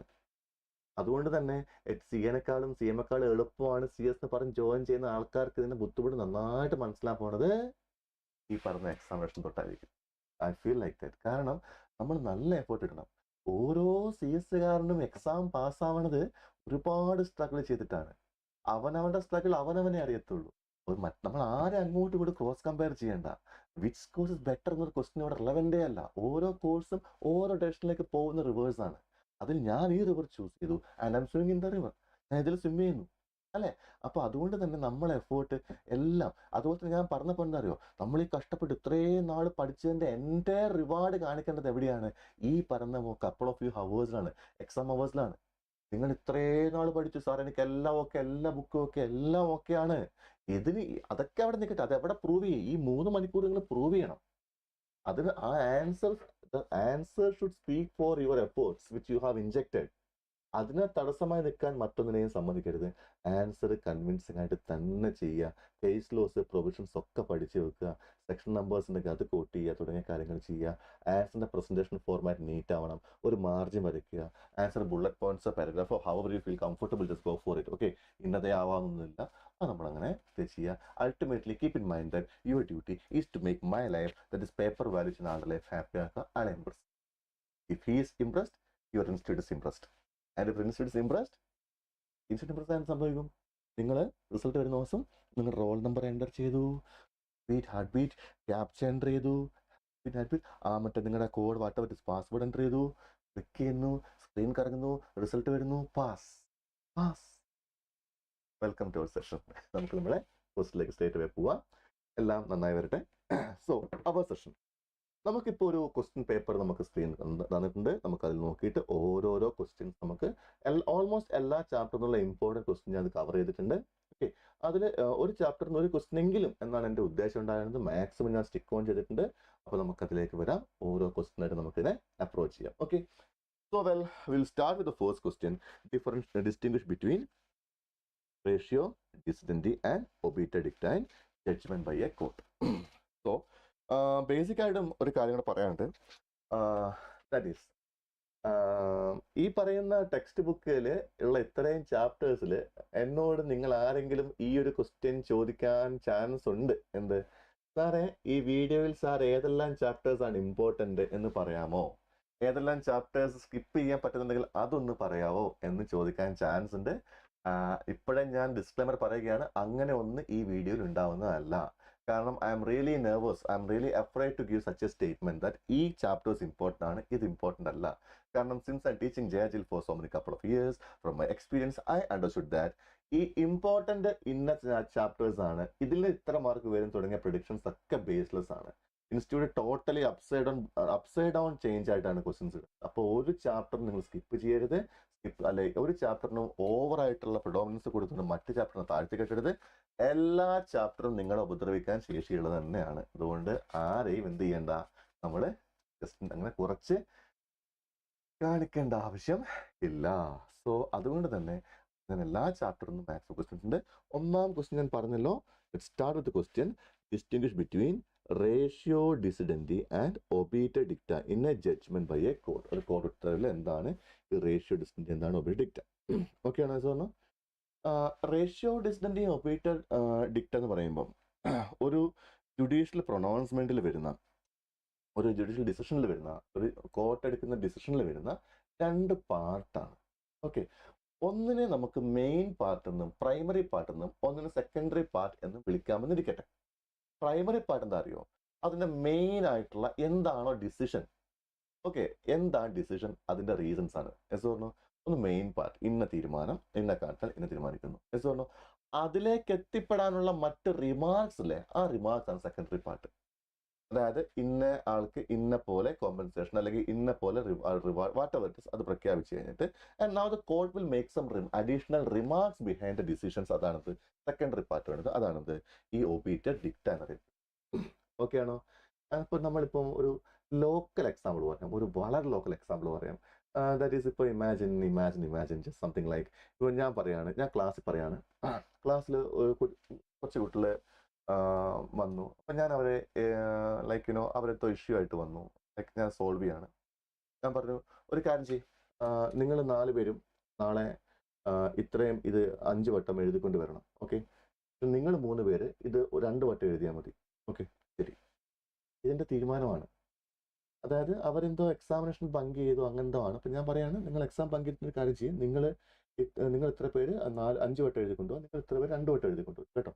ശരി, പൊക്കോളൂ. ഇതെൻ്റെ തീരുമാനമാണ്. എന്നിട്ട് ഞാൻ പറയാണ്, എക്സാം എഴുതാതിരിക്കുകയാണെങ്കിലും ബട്ട് നിങ്ങൾ ആ എക്സാമിനേഷൻ്റെ പക്കാ ക്വസ്റ്റ്യൻസ് മറ്റുള്ളവരൊപ്പം തന്നെ അറ്റൻഡ് ചെയ്യണം. ഇല്ലെങ്കിൽ അത് ആ എക്സാം എഴുതിയ ആൾക്കാർ കാണിക്കുന്ന അനീതിയായിരിക്കും. അതുകൊണ്ട് നിങ്ങൾ എഴുതിക്കൊണ്ട് വന്നേ പറ്റുള്ളൂ. ആൻഡ് മോർ ഓവർ സിൻസ് നിങ്ങളത് എക്സാം അറ്റൻഡ് ചെയ്തിട്ടുള്ള റീസൺ കാരണത്തുകൊണ്ട് ഞാനത് ഇങ്ങനെ വിധിക്കും. ഇങ്ങനെയാണ് എൻ്റെ തീരുമാനം. Okay okay, fine. റേഷ്യോ ഡിസിഡൻറ്റി ഇവരാണ്. ഇനി ഞാൻ എന്ത് പറയാണ്, അല്ലെങ്കിൽ ഈ കുട്ടികൾ എക്സാമിനേഷനൊന്നും കാര്യമായിട്ട് ഗൗരവമായിട്ട് അപ്രോച്ച് ചെയ്യുന്നില്ല. മറ്റുള്ള സ്ഥലങ്ങളിലൊക്കെ എക്സാമിനേഷൻ ഇങ്ങോട്ട് ചോദിച്ചു വരികയാണ്. പക്ഷെ ഇവിടെ നമുക്ക് എക്സാമിനേഷൻ എന്തുകൊണ്ടെങ്കിലും അപ്രോച്ച് ചെയ്യുന്നില്ല. എക്സാംസ് വളരെ ഇമ്പോർട്ടൻ്റ് ആണ്. അതുകൊണ്ട് നാളെ തൊട്ട് ഇനി എക്സാംസിനുള്ളത് ഇനി അങ്ങോട്ട് ഫ്യൂച്ചറിൽ എന്ത് എക്സാം നിങ്ങൾ എഴുതിയേ പറ്റുള്ളൂ. അത് വളരെ മെയിൻ എക്സാമിനേഷന് മുന്നിലുള്ള പ്രിപ്പറേഷൻ്റെ ഒരു കോർ പാർട്ടാണ് ഈ എക്സാം എഴുതുക. നിങ്ങൾക്ക് മനസ്സിലാകുന്നുണ്ടോ ഞാൻ പറയണത്? എന്നിവിടെ പറഞ്ഞത് എന്താണ്, ആ ഡിസിഷനിലേക്ക് എത്താനുള്ള എൻ്റെ റിമാർക്സ് ഇല്ലേ, അല്ലെ, സെക്കൻഡ് പാർട്ടാണ് അല്ലെ, റിമാർക്സ് അല്ലേ, അതിന് നിങ്ങൾ എന്നിട്ട് കണ്ടോളൂ, ഒബേ ഡിക്റ്റായിട്ട് കണ്ടോളൂ. ഇപ്പം നിങ്ങൾക്ക് കാര്യം മനസ്സിലായിട്ടോ, ഒരു മേജർ ഡിസിഷൻ അത് എന്തുകൊണ്ട് അല്ലെ. സോ പിന്നെ അതുമായി ബന്ധപ്പെട്ട അഡീഷണൽ ആയിട്ടുള്ള റിമാർക്സ്. ഇപ്പോഴത്തെ പിള്ളേരുടെ കാര്യം അത് പറയല്ലേ. ഓക്കെ, നമ്മുടെ ലോക്കൽ വേർഷനിലെ ഒബേ ഡിക്റ്റായിട്ട് കാണാം. Well, let's come to answer. Right, ഇത് ആൻസർ എഴുതിയേക്കുന്ന ഫോർമാറ്റ് ഡിഫറൻഷിയേറ്റ് എന്ന പാറ്റേണുള്ള ക്വസ്റ്റ്യൻസ് നിങ്ങൾക്ക് 2 തരത്തിൽ എഴുതാം. ഒന്നെങ്കിൽ 2 പാരഗ്രാഫായിട്ട് തന്നെ എഴുതാം, അല്ലെങ്കിൽ നിങ്ങൾക്ക് 2 കോളം വരച്ച് റേഷ്യോ ഡിസിഡൻറ്റി ഇപ്പുറത്തെ കോളം, ഒബേ ഡിക്റ്റ ഇപ്പുറത്തെ കോളം, അങ്ങനെയും എഴുതാം. എന്ത് വേണമെങ്കിലും നമുക്ക് എന്ത് ചെയ്യാൻ പറ്റും. അപ്പം അതുകൊണ്ട് തന്നെ ഞാനിവിടെ എഴുതിയ അപ്രോച്ച് ബുള്ളറ്റ് പോയിന്റ്സ് അല്ല, രണ്ടായി തിരിച്ച്, ബുള്ളറ്റ് പോയിന്റ്സ് അല്ല, 2 ബോക്സ് ആയിട്ട് എഴുതാതെ 2 പാര പോലെ എഴുതിയിട്ടുണ്ട്. മാത്രമല്ല സെന്റൻസ് ഞാൻ ബുള്ളറ്റ് പോയിന്റ്സ് ആയിട്ട് കൊടുത്തേക്കണേ. അതിന് കാര്യം തരാം, ബുള്ളറ്റ് പോയിന്റ്സ് അല്പം കൂടെ അട്രാക്റ്റീവ് ആണ് കാണാൻ. കാരണം നമുക്ക് പേപ്പർ വാല്യൂ ചെയ്യുമ്പോൾ എല്ലാം കൂടെ ഒരു കൺജസ്റ്റഡ് ആയിട്ടുള്ള ഫീൽ ഒഴിവാക്കി കിട്ടുകയും ചെയ്യും. എന്നെ പേപ്പർ വരുന്ന ഞാനാണെങ്കിൽ എനിക്ക് എൻ്റെ ജോലി എളുപ്പമാണ്. എനിക്കൊന്ന് കംഫർട്ട് എന്താണ് ഈ ബുള്ളറ്റ് പോയിന്റ്സ് ഫോർമാറ്റ് ആണ്. ദാറ്റ്സ് വൈ ഞാൻ ഡിഫറൻഷിയേറ്റ് ക്വസ്റ്റ്യൻ ഞാൻ എങ്ങനെ ചെയ്തു, ഞാൻ 2ആയി തിരിച്ചു. അപ്പുറത്ത് ബോക്സ് വരയ്ക്കാതെ എന്ത് ചെയ്തു, ആദ്യം 1 അതിൻ്റെ ബുള്ളറ്റ് പോയിന്റ്സ്, രണ്ടാമതൊന്ന് അതിൻ്റെ ബുള്ളറ്റ് പോയിന്റ്സ്, ആ പാറ്റേണിലേക്കാണ് പോയേക്കുന്നത്. ഐ ഹോപ്പ് ലൈക്ക് ഇത്രയും വലിയ കോണ്ടന്റ് ഉള്ള ഇങ്ങനത്തെ ക്വസ്റ്റ്യൻസിനൊക്കെ എന്താ ബെറ്റർ, ഇങ്ങനെ 2ആയി താഴെ എഴുതുന്നതാണ് better. So ratio decidendi, the underlying principle of judicial decision which is only authoritative is ratio decision, which means in the law which is necessary for decision could be extracted from ratio. The contrary decision is binding between parties. Yes or no? In other words, authority of a decision as precedent lies. ഈ ratio ഡിസിഡൻറ്റി എന്നുള്ള സംഭവമല്ലേ, അതാണ് നമ്മൾ ഫ്യൂച്ചറിലോട്ട് നമ്മൾ കാണുന്ന case loss, judicial president അഥവാ case loss ആയിട്ട് മാറുന്നത് ഈ റേഷ്യോ ഡിസിഡൻറ്റി ആയിട്ട് എന്താ പറയുക, നമ്മൾ മെയിൻ ആയിട്ട് കേസ് ആയിട്ട് പിന്നീട് ഫ്യൂച്ചറിലേക്ക് മാറുക. എന്താണ് ഒബേ dicta? It means set by the way അല്ലേ. Yes or no? The statement does go beyond requirement of a particular case and have the force of persuasive precedents only. അല്ലേ? It denotes the judicial utterance in the course of delivering a judgment which taken by themself which no strictness for എന്ന് വെച്ചാൽ ഒരു judgement പറയുമ്പോൾ അതിനോട് ആവശ്യമായിട്ടുള്ള അഡീഷണലായി കൊടുക്കുന്ന റിമാർക്സുകളാണെന്ത് ഈ പറഞ്ഞ ഒബീറ്റ് ഡിക്റ്റ് എന്ന് പറയുന്നത്. എസ് പറഞ്ഞോ. അപ്പം ഞാൻ ചോദിക്കട്ടെ, ഒരു കേസ് ലോ ആയിട്ട് ഏറ്റവും, അതായത് ഇപ്പൊ ഭാവിയിൽ ഒരു കേസ് ലോ ആയിട്ട് മാറുവാണെങ്കിൽ ഏതായിരിക്കും കേസ് ലോട്ട് മാറാൻ കൂടുതലായിട്ടുള്ള ഏറ്റവും കൂടുതൽ കോർ ഫാക്ടർ എന്താണ്? അത് നമ്മുടെ റേഷ്യോ ഡിസ്റ്റൻറ്റി ആയിരിക്കും. ഓക്കെ ആണ് പറഞ്ഞോ. നൗ രണ്ടാമത്തെ പോയിന്റിലേക്ക് വരാം. What are the essentials of a valid custom? ഒരു ഇമ്പോർട്ടൻറ്റ് ക്വസ്റ്റൻ ആണ് ഇതിൽ. What are the essentials of valid custom? Explain any four. Explain any four എന്ന് പറഞ്ഞെങ്കിൽ ഞാനിവിടെ 8 ഇട്ടിട്ടുണ്ട്. ഓക്കെ. നൗ ഇത്തരത്തിലുള്ള what are the essential conditions of valid custom discuss explain any four. നോക്കൂ മക്കളെ, ഞാനിവിടെ ഇട്ടിരിക്കുന്ന ക്വസ്റ്റ്യൻസ് ബേസിക്കലി ഡയറക്റ്റ് ക്വസ്റ്റ്യൻ ആണെങ്കിലും ഇപ്പൊ നിങ്ങളുടെ എക്സാം ക്വസ്റ്റ്യനിൽ എല്ലാം കേസ് സ്റ്റഡി ക്വസ്റ്റ്യൻസ് ആയിട്ട് വന്നാലും നിങ്ങൾ ഞെട്ടരുത്. ഓക്കെ. നിങ്ങൾ കേസ് സ്റ്റഡി കേൾക്കുമ്പോൾ ആ പാട് പേടിച്ച് പാനിക്കായിട്ട് വരേണ്ട ഓടേണ്ട ആവശ്യമില്ല. ഡയറക്റ്റ് ക്വസ്റ്റ്യൻ തന്നെ തിരിച്ചു മാറ്റുന്നതാണ് case study. For example, what are the essential conditions of a valid custom explain discuss explain any four എന്ന് പറഞ്ഞാൽ സ്ട്രേറ്റ് ഡയറക്റ്റ് ക്വസ്റ്റ്യൻ ആണ്. അതേസമയം രാജസ്ഥാനിൽ അല്ലെങ്കിൽ കേരളത്തിൽ അല്ലെങ്കിൽ ഇന്ന സംസ്ഥാനത്ത് ഇന്നതായിട്ടുള്ള ഒരു കസ്റ്റം ഫോളോ ചെയ്യപ്പെടുന്നുണ്ട്. ഓക്കെ. ഒരു കസ്റ്റംസ് പതിവായിട്ട് ആളുകൾ ഫോളോ ചെയ്യുന്ന കസ്റ്റം ഉണ്ട്. ആ കസ്റ്റം ഒരു വാലിഡ് കസ്റ്റം ആണോ അല്ലയോ എന്ന് നമുക്ക് എങ്ങനെ മനസ്സിലാക്കാൻ പറ്റും? ചിലപ്പോൾ ആ കസ്റ്റമർ കുറെ പറയും, ആ കഷ്ടപ്രകാരം ഇങ്ങനാക്കും അങ്ങനാക്കും ഇതാക്കും. Now in the light of point of view of law explain whether or decide whether it's a valid custom. അങ്ങനെ ചോദിച്ചാൽ എന്തായിട്ട് മാറി? ഇതൊരു കേസ് സ്റ്റഡി ക്വസ്റ്റൻ ആയിട്ട് മാറി. അല്ല, ആ വ്യത്യാസം ഇവിടെ മാത്രമേ വരുന്നുള്ളൂ. അപ്പം ഇതില് ഒരു കസ്റ്റം ലോ ആവണമെങ്കിൽ എന്തെല്ലാം കണ്ടീഷൻ ഫുൾഫിൽ ചെയ്യണം? ഒന്നാം പോയിന്റ് ഇമ്മെമ്മോറിയൽ അഥവാ ആന്റിക്വിറ്റി എന്നാണ്. എന്ന് വെച്ചാൽ ഇറ്റ് മസ്റ്റ് ബി ഏൻഷ്യന്റ്. ഒരു കസ്റ്റം എന്ന് പറയുമ്പോൾ നിങ്ങൾ പറ, അത് ന്യായമല്ലേ അങ്ങനെ പറയുന്നത്? അത് പഴയതാവണം. 2019 കോവിഡ് കഴിഞ്ഞ പിന്നെ ഈ ഇങ്ങനൊരു കസ്റ്റം ഉണ്ട് ഇവിടെ എന്ന് പറഞ്ഞാൽ ആ കസ്റ്റം എത്ര വർഷം പഴക്കേ ഉള്ളൂ? 2-3 വർഷം പഴക്കേ ഉള്ളൂ. അതിനെ കസ്റ്റമായിട്ട് അംഗീകരിക്കാൻ പറ്റുമല്ല, അല്ലെ? ഒരുപാട് നാളായിട്ട് ടൈം ഇമ്മെമ്മോറിയൽ എന്ന് പറഞ്ഞാൽ ഈ കസ്റ്റം ആര് എപ്പം ഏത് വർഷം എവിടെ വെച്ച് കൃത്യമായി തുടങ്ങി എന്ന് പറഞ്ഞാൽ നമുക്ക് ആൻസർ പറയാൻ ഉണ്ടാവരുത്. കാരണം പണ്ടെപ്പോഴോ ആരോ തുടങ്ങിയിട്ട കസ്റ്റമാണ് സാർ, അല്ലെ? ആ ആന്റിക്വിറ്റി ഒരു വലിയ ഫാക്ടറാണ്. രണ്ടാം point certainty. The custom must be certain, definite, not vague and ambitious എന്ന് പറഞ്ഞാൽ ആ കസ്റ്റത്തിന്റെ റിച്വൽസ് അല്ലെ ആ കസ്റ്റത്തിന്റെ ഭാഗമായിട്ടുള്ള മറ്റു കാര്യങ്ങളൊക്കെ എന്താവണം? സെർട്ടൺ ആവണം. അത് യാതൊരു വേഗ്നെസ്സും ഉണ്ടാവാൻ പാടില്ല. മൂന്നാം point custom must B reasonable എന്ന് വെച്ചാൽ അത് യൂസ്ഫുൾ ആവണം, കൺവീനിയന്റ് ടു സൊസൈറ്റി ആവണം. ഓക്കെ ആണോ? The custom is unreasonable if it is oppose two of justice, equal and good concerns. ഞാൻ ചെയ്യട്ടെ. നമ്മുടെ നാട്ടിലൊക്കെ പഴയ കാലം തൊട്ട് എന്ന് വെച്ചാൽ ഓർമ്മ വെച്ച കാലം തൊട്ട് എൻ്റെ പൊന്ന് സാറേ ഫോളോ ചെയ്യുന്നൊരു കഷ്ടമാണ് ഈ പറയുന്ന അയിത്തം അഥവാ തൊട്ടുകൂടായ്മ എന്നൊക്കെ പറഞ്ഞ ഇത്തരത്തിലുള്ള ആചാരം. അതിപ്പം സാറ് പറഞ്ഞ പോലെ തന്നെ സെർട്ടൺ ആണ്, ഇമ്മെമ്മോറൽ ആണ്. അതെങ്ങനെ ഫോളോ ചെയ്യണമെന്ന് വ്യക്തമായിട്ട് ഞാൻ അങ്ങ് പറഞ്ഞുതരാം. കാരണം പഴയ ആൾക്കാർ ചെയ്ത് വന്ന രീതിയൊക്കെ എനിക്ക് നന്നായിട്ട് അറിയാം. ഞാൻ കൃത്യമായി പറഞ്ഞുതരാം. അത് മാത്രമല്ല, സാറ് പറഞ്ഞ ഇമ്മെമ്മോറിയൽ എന്ന് പറഞ്ഞാൽ പണ്ടെപ്പോഴോ തുടങ്ങിയിട്ടാണെന്നേ. ഇതിപ്പം 10-20 കൊല്ലമായി നാട്ടിൽ ഈ ആചാരം ഉണ്ടായിട്ട്. അപ്പൊ എന്നാ പിന്നെ ഈ പറയുന്ന അൺടച്ചബിലിറ്റിയെ നമുക്കൊരു കസ്റ്റമായിട്ട് കണ്ടുകൂടെ? നോ, കസ്റ്റമാക്കാൻ പറ്റില്ല.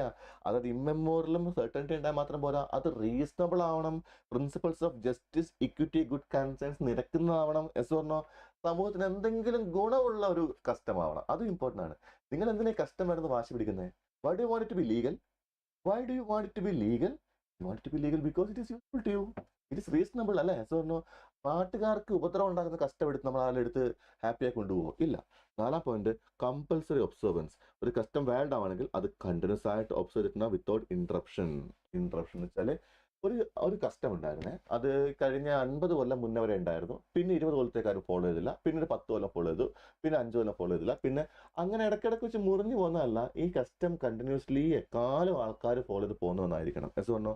അതുപോലെ conformity with law and public morality. അതൊരു വളരെ ഇമ്പോർട്ടൻറ്റ് പോയിന്റ് ആണ്. ഞാൻ പറഞ്ഞല്ലോ, അൺടച്ചബിലിറ്റി അൺകോൺസ്റ്റിറ്റ്യൂഷണൽ ആയിട്ടുള്ള ആക്ട് ആണ്, അല്ലെ? എസ് പറഞ്ഞോ? മാത്രമല്ല ഇല്ലീഗലാണ്. അപ്പൊ ഈ പറയുന്ന പോലെ അൺടച്ചബിൾ ആയി അല്ലെങ്കിൽ ഇത്തരത്തിലുള്ള സമൂഹത്തിനോ നിയമത്തിനോ അല്ലെങ്കിൽ മൊറാലിറ്റിക്ക് നിരക്കാത്ത ഒരു കസ്റ്റം നിങ്ങൾ എടുത്ത് കഷ്ടപ്പെട്ട് ബോക്സിലിട്ട് കൊണ്ടുവന്നിട്ട് അങ്ങനെ ആണെങ്കിലോ ബേസിക്കലി അതുകൊണ്ട് യാതൊരു കാര്യവും ഉണ്ടാവില്ല, അല്ലെ? അത് കാര്യം ഉണ്ടാവില്ല. ഇനി അടുത്ത പോയിന്റിലേക്ക് വരാം. Unanimity of opinion. Unanimity of opinion എന്താ അർത്ഥം? What is unanimity of opinion? Unanimity of വെച്ചാൽ എന്താണ്? The custom must be general or universal. If practice left to individual choice it cannot be termed as a custom. Custom എന്ന് പറഞ്ഞാൽ അതാണ് ഉദ്ദേശിക്കുന്നത്. ഒരു സമൂഹത്തിൽ എല്ലാവരും ഫോളോ ചെയ്യുന്ന ഒന്നാണ് കസ്റ്റം. ഒരു പെർട്ടിക്കുലർ സൊസൈറ്റിയിൽ എല്ലാവരും ഇത് ഫോളോ ചെയ്യണം, അല്ലേ? അല്ലാണ്ട് കുറച്ച് പേര് മാത്രം നിനക്ക് വേണമെങ്കിൽ ഫോളോ ചെയ്തു, എനിക്ക് വേണമെങ്കിൽ ഫോളോ ചെയ്യും, പിന്നെ നിർബന്ധമൊന്നുമില്ല, അങ്ങനെയൊക്കെ പറഞ്ഞാൽ പിന്നെ എന്തും കസ്റ്റം. അതൊരു കസ്റ്റമായിട്ട് കൂട്ടാൻ പറ്റുമോ? ആൾക്കാർക്ക് ഇഷ്ടമുണ്ടെങ്കിൽ മാത്രം ഫോളോ ചെയ്യാൻ പറ്റിയ ഒന്നാണ് custom. We have choices. If you want you can do it, if you don't want you better don't do it. അങ്ങനെ പറഞ്ഞാൽ കസ്റ്റമാവോ? ഇല്ല, കസ്റ്റമാവില്ല. യുണാനിറ്റി ഓഫ് ഒപ്പീനിയൻ ഇമ്പോർട്ടൻ്റ് ആണ്. അതുപോലെ പീസ്ഫുൾ എൻജോയ്മെന്റ്. ഞാൻ ഈ കസ്റ്റം എൻജോയ് ചെയ്യുമ്പം അത് മറ്റുള്ളവർക്ക് ബുദ്ധിമുട്ടുണ്ടാവരുത്, അത് ഡിസ്പ്യൂട്ടിലേക്ക് എത്തിക്കരുത്, അത് കോടതി എത്തിക്കരുത്, അല്ലേ? അത് പീസ്ഫുൾ ആയിട്ട് എനിക്ക് കസ്റ്റം എൻജോയ് ചെയ്യാൻ പറ്റണം. മനസ്സിലായിട്ടുണ്ടോ? മറ്റുള്ളവർക്ക് ബുദ്ധിമുട്ടുണ്ടാക്കുന്ന ഡിസ്പ്യൂട്ടിലേക്ക് നയിക്കുന്ന ഒരു കസ്റ്റമാവാൻ പാടില്ല. അതുപോലെ കൺസിസ്റ്റൻസി എന്ന് വെച്ചാൽ കസ്റ്റം എന്ന് വെച്ചാൽ it should not be conflicting with other established custom. There should be consistency. ഇപ്പോൾ ഇമാജിൻ ഇപ്പോൾ ഒരു കസ്റ്റം, നമുക്ക് കസ്റ്റം നമ്പർ ഇടാം. Custom 1, custom 2, custom 3, custom 4. അതിലേക്ക് ഞാൻ കസ്റ്റം 5 എന്ന പുതിയൊരു വാൽ കസ്റ്റമർ കൊണ്ടുവരുവാണെങ്കിൽ ഈ ഓൾറെഡി ഉള്ള 4 കസ്റ്റമല്ലേ, അതിന് അഗെയിൻസ്റ്റ് ആവരുന്നത് ഈ കസ്റ്റം. അതുമായിട്ട് എന്താണ്, എക്സിസ്റ്റിംഗ് കസ്റ്റംസുമായിട്ട് ഈ കസ്റ്റം എന്ത് ചെയ്യണം? കൺസിസ്റ്റന്റ് ആയിട്ട് പിടിച്ചു നിൽക്കണം. അതെന്ത് പറയുക? കൺസിസ്റ്റൻസി. അപ്പൊ നമുക്ക് ഏതെങ്കിലും 4 എണ്ണം മാത്രമേ എഴുതാൻ പറഞ്ഞിട്ടുള്ളൂ കേട്ടോ മക്കളെ. പക്ഷെ ഞാൻ എണ്ണം എഴുതിയിട്ടുണ്ട്. ഇതിനറിയോ, നമ്മളിപ്പോഴും 4 എണ്ണം പറഞ്ഞാൽ 6 എണ്ണമെങ്കിലും എഴുതുക. കാരണം ഏതെങ്കിലും ഒരു പോയിന്റ് നമുക്ക് എഴുതിപ്പോയി തെറ്റിപ്പോയിട്ടുണ്ടെങ്കിൽ നമുക്ക് ലാസ്റ്റിലത്തെ പോയിന്റ് അവർ കൺസിഡർ ചെയ്തോളൂ. അതുകൊണ്ട് on a safety margin for a safety question we have to put a couple of points more. Okay. എന്നാ ഇനി ഞാൻ നിങ്ങൾക്ക് ഇതുവരെ 2 ക്വസ്റ്റ്യൻ പറഞ്ഞു തന്നു. ഒന്നെന്തായിരുന്നു? Distinguish between type of question ഞാൻ പറഞ്ഞു. അതെങ്ങനെ പ്രസന്റ് ചെയ്യണമെന്ന് പറഞ്ഞു. നോക്കൂ മക്കളെ, ബുള്ളറ്റ് പോയിന്റ്സ് ആയിട്ട്, അതായത് ഒരു ഹെഡിങ് കൊടുക്കുക, അതിന് ബുള്ളറ്റ് പോയിന്റ്സ് കൊടുക്കുക, അതിന്റെ പോയിന്റ്സ് ബുള്ളറ്റ് പോയിന്റ്സ് എഴുതുക. മറ്റെന്താണ് അടുത്ത് എഴുതിയ? Distinguish between X and Y ആണെങ്കിൽ എക്സ് എഴുതുക, ബുള്ളറ്റ് പോയിന്റ്സ്, പിന്നെ വൈ എഴുതുക, അതിന്റെ bullet points. So that bullet points can actually make my life easier when I value the paper. So therefore have a huge chance of getting the marks. Okay. ഇനി അതുപോലെ തന്നെ ഞാൻ എന്തു എഴുതി? What are the essential conditions type. അങ്ങനെ direct questions ആണെങ്കിൽ അതൊന്നും ചെയ്യാൻ ബുള്ളറ്റ് പോയിന്റ്സ് ആയി എഴുതുക. അതുപോലെ ഈ what are the essential elements അല്ലെങ്കിൽ അത്തരത്തിലുള്ള question, what are the key elements അല്ലെങ്കിൽ അഡ്വാൻറ്റേജസ് ഡിസ്അഡ്വാൻറ്റേജസ് പോലത്തെ ഇത്തരം ടോപ്പിക്സ് ആണ് വരുന്നതെങ്കിൽ നിങ്ങൾ എപ്പോഴും ശ്രദ്ധിക്കേണ്ട കാര്യം അറിയോ? ആൻസർ എഴുതുമ്പോൾ നിങ്ങൾ did you notice this one? എന്ത് സംഭവം സാറേ? ഇത് കണ്ടായിരുന്നോ? ഒരു ഹെഡിങ് കൊടുക്കണം എപ്പോഴും. റിക്വസ്റ്റ് ഓഫ് എ വാൽ കസ്റ്റമിന് ഹെഡിങ് കൊടുക്കണം. ഓക്കെ ആണ് പറഞ്ഞോ? ആ ഹെഡിങ് കൊടുത്തിട്ട് there is something known as crown paragraph എന്ന് വെച്ചാൽ ഇത്തരം ക്വസ്റ്റൻ ഒരു ചെറിയൊരു പാര കൊടുക്കുക. എന്താണ്? വാൽ കസ്റ്റംസിൽ കസ്റ്റം എന്താണ് ഡിഫൈൻ ചെയ്യുക, എന്നിട്ട് എന്ത് പറയുക? Following are the essential elements of custom എന്ന് പറഞ്ഞിട്ട് അങ്ങനെ എഴുതുക. അല്ലാണ്ട് എന്ത് ചെയ്യരുത്? നേരെ എടുത്തിയായിട്ട് 1, 2, 3, 4 ചെയ്യരുത്. എപ്പോഴും ഒരു ഹെഡിങ് കൊടുക്കുക, ഒരു ക്രൗൺ പാര കൊടുക്കുക, and then you start with the bullet points. Okay. And now there's a third question here. Vijay, an accused, committed an offense of dacoity in 2015. At that time, dacoity was punishable with imprisonment of 10 years. In 2016, during his trial, a law was passed which made dacoity punishable with life imprisonment. Which penalty would be applicable on accused Vijay? Discuss the answer with reference to Article 20+1 of Indian Constitution. Question മനസ്സിലാത്തവർക്ക് വേണ്ടി മലയാളത്തിൽ ഇപ്രകാരം ഞാൻ translate ചെയ്യാം. Mister Vijay ഒരു armed robbery എന്ന് വെച്ചാൽ കൊള്ളസംഘം എന്നൊക്കെ പറയില്ലേ, ആംഡ് റോബറി നടത്തി. എപ്പോൾ നടത്തി? അദ്ദേഹം ആംഡ് റോബറി നടത്തിയത് 2015 2015. 2015 ഈ ആംഡ് റോബറി പുള്ളി നടത്തിയതിന് പുള്ളിക്ക് എന്ത് ചെയ്തിട്ടുണ്ട്? പുള്ളി അറസ്റ്റ് ചെയ്ത് പുള്ളിക്ക് ഇംപ്രിസൺമെന്റ് 10 വർഷം എന്ത് ചെയ്തിട്ടുണ്ട്? വിധിച്ചിട്ടുണ്ട്. സോറി അങ്ങനെയല്ല, പുള്ളി അതിന് ട്രയൽ നടക്കുവാണ്. പുള്ളി 2015 ഈ സംഭവത്തിന്റെ ട്രയൽ നടക്കുകയാണ്. ഓക്കെ സോണോ? അപ്പൊ സംഭവം നടന്ന വർഷം നോട്ട് ചെയ്യുക, 2015. പക്ഷെ ട്രയൽ വന്ന എപ്പാണ്? 2016 ട്രയൽ വന്നേക്കുന്നത്. ട്രയൽ ഇപ്പം ഈ 2015 ക്രൈം കമ്മിറ്റ് ചെയ്തപ്പം അതിന്റെ punishment imprisonment up to 10 years ആയിരുന്നു, അല്ലെ? 2016 ഇങ്ങനെ ട്രയൽ വന്നപ്പം ആ നിയമം മാറി. ഇപ്പം ഈ സെയിം ഒഫൻസിന്റെ പണിഷ്മെന്റ് ലൈഫ് ടൈം ഇംപ്രിസൺമെന്റ് ആണ്. അപ്പൊ അങ്ങനെയാണെങ്കിൽ ഈ വ്യക്തി കുറ്റക്കാരനാണെന്ന് തെളിഞ്ഞാൽ എന്തായിരിക്കും പണിഷ്മെന്റ് കൊടുക്കുക? ആ കുറ്റം ചെയ്ത സമയത്തെ പണിഷ്മെന്റ് ആണോ അതോ ട്രയൽ നടന്നപ്പോൾ ഇപ്പോൾ ഉള്ള പണിഷ്മെന്റ് ആണോ? വിച്ച് ഹീൽ ഗെറ്റ് എന്ന് വെച്ചാൽ 10 വർഷമാണോ ലൈഫ് ടൈം ആണോ എന്നാണ് നമ്മുടെ ചോദ്യം. ക്വസ്റ്റ്യൻ മനസ്സിലായിട്ടുണ്ടോ? സാർ ഈ നോട്ട്സ് കിട്ടുമോ? ഡെഫിനറ്റ്ലി നോട്ട്സ് തരാമല്ലോ, തീർച്ചയായും നോട്ട്സ് തരാം. അതിനിപ്പോൾ എന്താ? ഐ തിങ്ക് നമ്മുടെ കമ്മ്യൂണിറ്റിയിൽ ജോയിൻ ചെയ്താൽ മതി, നോട്ട്സ് ഉണ്ടാകും കേട്ടോ. നോട്ട്സ് മാത്രമല്ല in case if you want ആ കമ്മ്യൂണിറ്റി നിങ്ങൾ ഡിമാൻഡ് ചെയ്യുകയാണെങ്കിൽ എൻ്റെ അടുത്തുള്ള ഷോർട്ട് റണ്ണിങ് നോട്ട്സും, അതായത് ഈ നോട്ട്സ് അല്ല, ഓരോ ചാപ്റ്ററിൻ്റെയും ഷോർട്ട് റണ്ണിങ് നോട്ട്സ് ഉണ്ടെങ്കിൽ അത് ഞാൻ പ്രൊവൈഡ് ചെയ്യാം. Okay, no worries with that. So നമ്മളിപ്പോൾ എന്താ പറഞ്ഞ പോയിന്റ്? ഞാൻ മറന്നുപോയി. ഓക്കെ, നമ്മുടെ കേസ്. അപ്പോൾ നിങ്ങൾ പറ, എന്നാ ചെയ്യണ്ടേ? ക്വസ്റ്റ്യൻ സിമ്പിളാക്കി ഒന്നുകൂടെ പറഞ്ഞു തരണോ? It is something like these യാർ. ഇപ്പോൾ ഇമാജിൻ ഞാനിപ്പം എൻ്റെ ഇപ്പോൾ ഞാനിപ്പോൾ ഒരു തെറ്റ് ചെയ്തത് 2020. ഓക്കെ, അയാൾ തെറ്റ് ചെയ്ത് പിന്നെ അന്വേഷണമായി, അതായി ഇതായി അങ്ങനെ ട്രയൽ വന്ന് ഇത് പറയാൻ പോകുന്നത് 2023. ഓക്കെ, 2020 ആ തെറ്റ് ചെയ്തപ്പം അതിൻ്റെ പണിഷ്മെന്റ് ഇത്രയായിരുന്നു, ലെറ്റ്സ് 5 വർഷമായിരുന്നു. 2023 വിധി പറയാൻ പോകുമ്പോൾ ആ നിയമം മാറി. ഇപ്പം അതേ സെയിം നിയമത്തിൽ ഇപ്പോഴത്തെ പണിഷ്മെന്റ് മാറി, അവൻ്റെ ആയി ഇപ്പോൾ എത്രയായി? അതിപ്പം 5 വർഷം 10 വർഷമായി. അപ്പോൾ എന്നെ എങ്ങനെ പണിഷ് ചെയ്യും? 5 or 10 എന്നാണ് ചോദ്യം. ഓക്കെ ആണോ? അപ്പോൾ നമുക്ക് ഭരണഘടനാപരമായിട്ടുള്ള വിഷയമാണ്, ആർട്ടിക്കിൾ 20 കയറുന്ന വിഷയമാണ്. നേരെ let's go to this ex post facto laws എന്ന വിഷയത്തിലേക്ക് പോവാം. ഇതിന്റെ പേരാണ് ex post facto laws. So Article 21 പ്രകാരം no person shall be convicted of any offense except for violation of law in force മക്കളെ at the time of commission. എന്താ പറഞ്ഞിരിക്കുന്നത്? at the time of commission of act charged as an offense. Yes or no? എന്ന് വെച്ചാൽ എപ്പോഴാണോ offence commit ചെയ്യുന്നത് ആ സമയത്തെ punishment എന്താണോ അത് വെച്ച് വേണം ചെയ്യാൻ വേണ്ടി. Yes or no? അല്ല എന്തല്ല, നമുക്ക് പിന്നീട് ഒരു നിയമം മാറുകയും ആ മാറിയ നിയമത്തെ റിട്രോസ്പെക്റ്റീവ് എഫക്റ്റ് കമ്മിറ്റ് ചെയ്ത ക്രൈമുമായി കണക്ട് ചെയ്യാൻ നമുക്ക് പറ്റുകയില്ല. ആ ക്രൈം ചെയ്തപ്പോൾ എന്താണ് ശിക്ഷ? അങ്ങനെയാണ്. നിങ്ങൾ കോമൺ സെൻസ് വെച്ച് ഓർത്ത് നോക്കി മക്കളെ. 986 986 കാട്ടിപ്പോയി മാനിനെ വേട്ടയാടിയ ശിക്ഷയല്ല എന്നിരിക്കട്ടെ. ഓക്കെ, അന്നത് പണിഷബിൾ ഒഫൻസ് അല്ല. യെസ് പറഞ്ഞോ? ഇന്നത് പണിഷബിൾ ഒഫൻസ് ആണ്. അങ്ങനെയാണെങ്കിൽ നമ്മുടെ വീട്ടിൽ അപ്പാപ്പന്മാരെ പിടിച്ചോണ്ട് പോവോ? നിങ്ങൾ അന്ന് ജാമ്പവാന്റെ കാലത്ത് നിങ്ങൾ കാട്ടിപ്പോയി വേട്ടയാടി ഇങ്ങ് വാ നമുക്ക് ജയിലിൽ പോയെന്ന് പറഞ്ഞ് കൊണ്ടുപോകാൻ പറ്റുമോ? ഇല്ല. അല്ലെങ്കിൽ വേണ്ട. ഇമാജിൻ 972 ഒരു ഹണ്ടിങ്ങിന് പോയിട്ടുണ്ടെങ്കിൽ ഇപ്പം നിങ്ങൾ വന്യമൃഗജീവി ഇമാജിനറി ആയിട്ടോ ഞാൻ പറഞ്ഞേക്കുന്നത്, ഒരു വൈൽഡ് അനിമലിനെ നിങ്ങൾ കൊല്ലുകയാണെങ്കിൽ അന്നത്തെ പണിഷ്മെന്റ് 5 വർഷമാണെന്നിരിക്കട്ടെ. ഇന്ന് എത്രയായി? അത് 20 വർഷമാണെന്നിരിക്കട്ടെ. അപ്പോൾ ഒരാൾ 972 ഒരു വന്യമൃഗജീവിയെ കൊന്നു, അയാളെ പോലീസ് പിടിച്ചു, ജയിലിലിട്ടു ഫോർ 5 years, ജയിൽ ശിക്ഷ കഴിഞ്ഞു, പുറത്തിറങ്ങി വന്നു. ഇപ്പം അയാൾ ജീവിച്ചു, ഇപ്പം ഓക്കെ നല്ല മനുഷ്യനായി ജീവിച്ചു വരുന്നു, നല്ല പ്രായമായി, അങ്ങനെ ഹാപ്പിയായി റിട്ടയർമെന്റ് ജീവിതം ആസ്വദിച്ചുകൊണ്ടിരിക്കുമ്പം ഇതേ പോലീസ് വരുന്നു. അല്ലയോ മഹാനുഭാവ, താങ്കൾ പണ്ട് 72 ചെയ്ത ഒഫൻസ് ഇപ്പോഴത്തെ നിയമം മാറി, ഇപ്പം ജീവൻ എന്താക്കിയിട്ടുണ്ട്, നമുക്ക് ബാക്കി ജയിലിൽ കിടക്കാം എന്ന് പറഞ്ഞ് കൊണ്ടുപോകാൻ പറ്റുമോ? ഇല്ല. അതിനെ ഈ വലിയ സംഭവമായിട്ട് ഈ എക്സ്പോസ്റ്റ് ഫാക്ടോ ലോസ് ആയിട്ട് പേടിക്കുന്നു വേണ്ട. സംഭവം സിമ്പിളാണ്. മുന്നേ ചെയ്ത കാര്യത്തിന് ശിക്ഷ ആ ഒഫൻസ് കമ്മിറ്റ് ചെയ്ത സമയത്തെ നിയമം വെച്ചേ പോവുള്ളൂ. പിന്നെ എന്തില്ല, ഫോർവേഡ് ലോ വെച്ച് നമുക്ക് ചെയ്യാൻ പറ്റില്ല. റെട്രോസ്പെക്റ്റീവ് എഫക്റ്റിലേക്ക് ബാക്കോട്ട് കൊണ്ടുപോകാൻ പറ്റില്ല. So now ex post facto laws are laws which punished what has been done, what had been lawful when done. If a particular act was not an offense according to law of the land at the time when person did the act, then he cannot be convicted under law which respectively declares as an offense. എന്ന് വെച്ചാൽ പണ്ട് hunting lawful ആണെങ്കിൽ ഇപ്പൊ hunting lawful അല്ല എങ്കിൽ പണ്ട് lawful കാര്യം ചെയ്തതിന് ഇപ്പോഴത്തെ ഇത് പറയാൻ ചെയ്യാൻ പറ്റില്ല, പണിഷ് ചെയ്യാൻ പറ്റില്ല. Yes or no? Yes or no? Even the penalty for commission of offense cannot be increased with retrospective effect. ഒരു പെനാൾട്ടി പോലും ചെയ്യാൻ പറ്റില്ല, ചെയ്യാൻ പറ്റില്ല. Yes or no?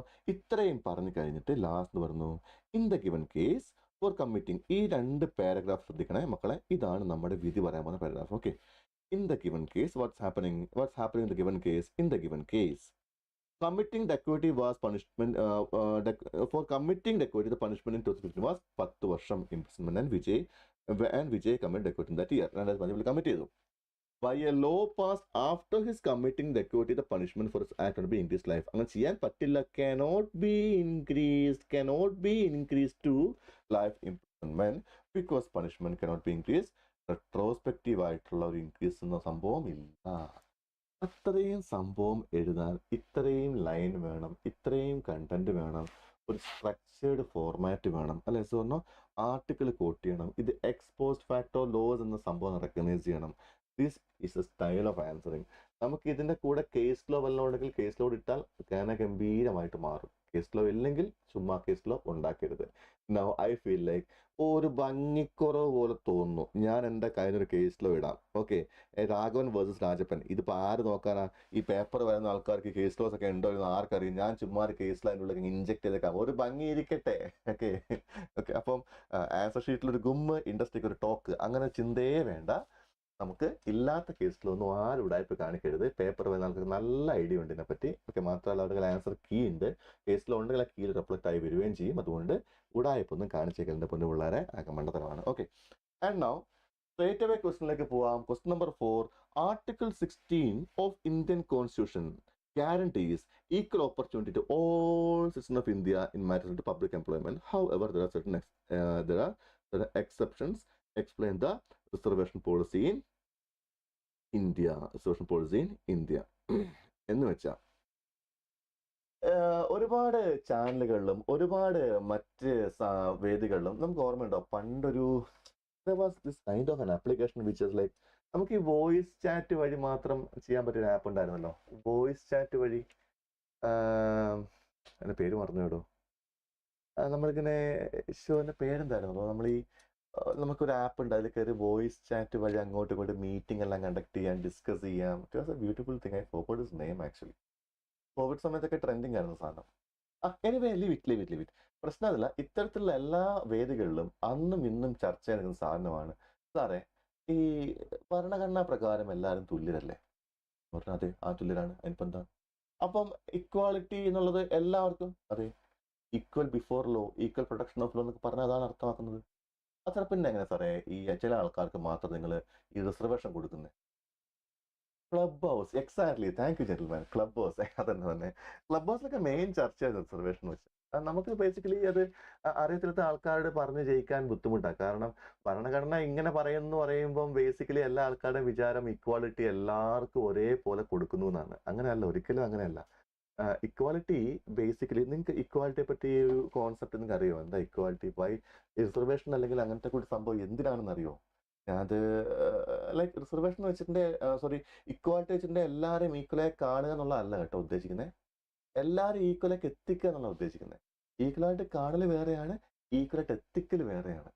ഇപ്പം ഞാൻ ചോദിക്കട്ടെ, ബേസിക്കലി ഇപ്പം എല്ലാവർക്കും ഇപ്പം എല്ലാവർക്കും ഇപ്പം ഈ ഒരു ഫോൺ മേടിക്കണം എന്നുണ്ടെങ്കിൽ ബേസിക്കലി ചില ആൾക്കാർക്ക് ഇക്വാലിറ്റി ഇസ് ലൈക്ക് എല്ലാവർക്കും ഐഫോൺ കൊടുക്കുന്നു, ഐഫോൺ വാങ്ങിക്കാനുള്ള സ്കോളർഷിപ്പ് കൊടുക്കുന്നു, ഐഫോൺ വാങ്ങിക്കാനുള്ള ഒരു ഫണ്ട് കൊടുക്കുന്നു.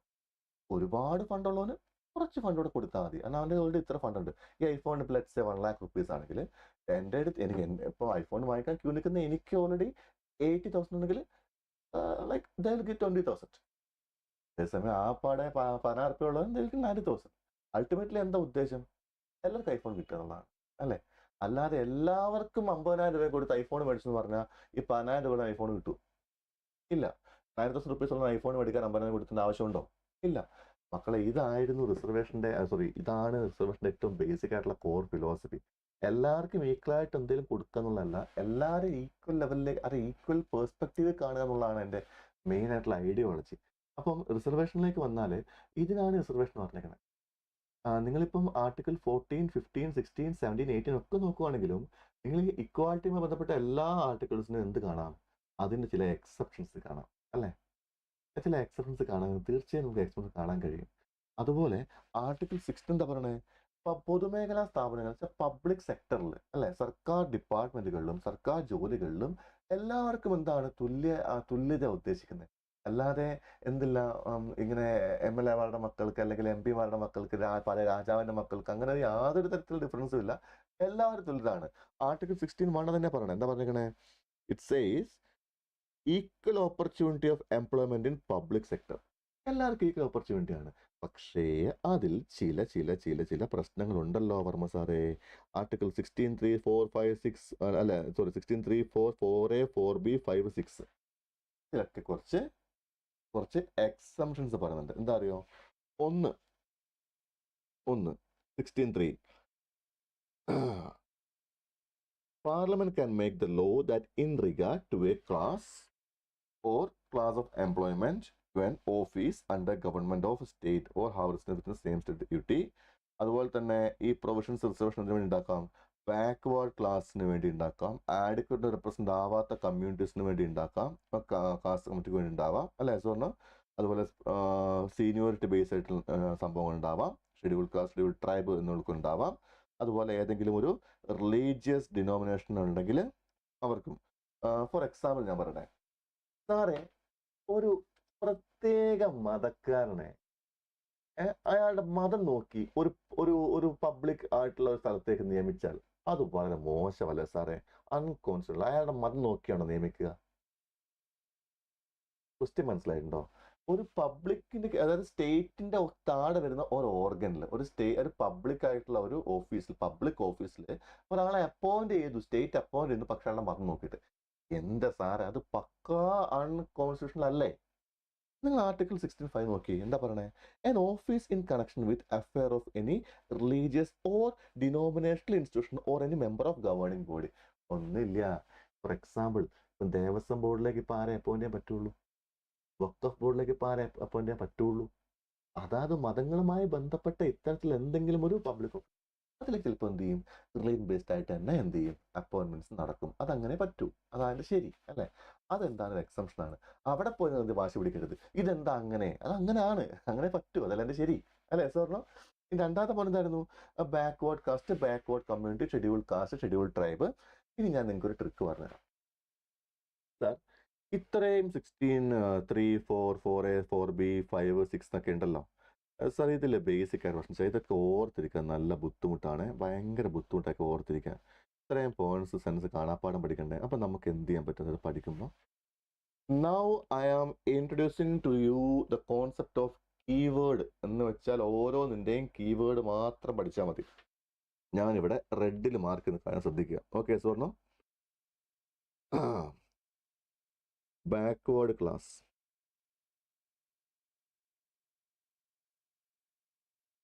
Scheduled caste, scheduled tribe, religious denomination. ഈ റെഡിങ് കണ്ടോ? ഇത്രയും റെഡിങ് ഉള്ള സംഭവങ്ങളാണ് എൻ്റെ കീവേഡ്സ് എന്ന് പറയുന്നത്. അപ്പൊ ഈ കീവേഡ്സ് നിങ്ങൾക്ക് സെറ്റ് ആണെങ്കിൽ നമുക്ക് എന്ത് ചെയ്യാൻ പറ്റും? അടുത്ത നിങ്ങൾക്ക് അത്യാവശ്യം ഇത്രയും പോരെ. നിങ്ങൾ ഓർത്ത് നോക്കി, ഞാൻ ഈ പറഞ്ഞ നിങ്ങൾ സ്ക്രീൻ നോക്കി, ഈ കീവേഡ്സ് കണ്ടിട്ട് ഈ കീവേഡ്സ് മാത്രം നമ്മൾ ബൈഹാർട്ട് ചെയ്ത് പോവുകയാണെങ്കിൽ നമുക്ക് ബാക്കി നമുക്ക് എഴുതാൻ പറ്റുന്നല്ലേ ഉള്ളൂ. എനിക്ക് പറഞ്ഞ ആൻസറിൽ മെയിൻ സാധനം കീവേഡ്സ് അല്ലേ.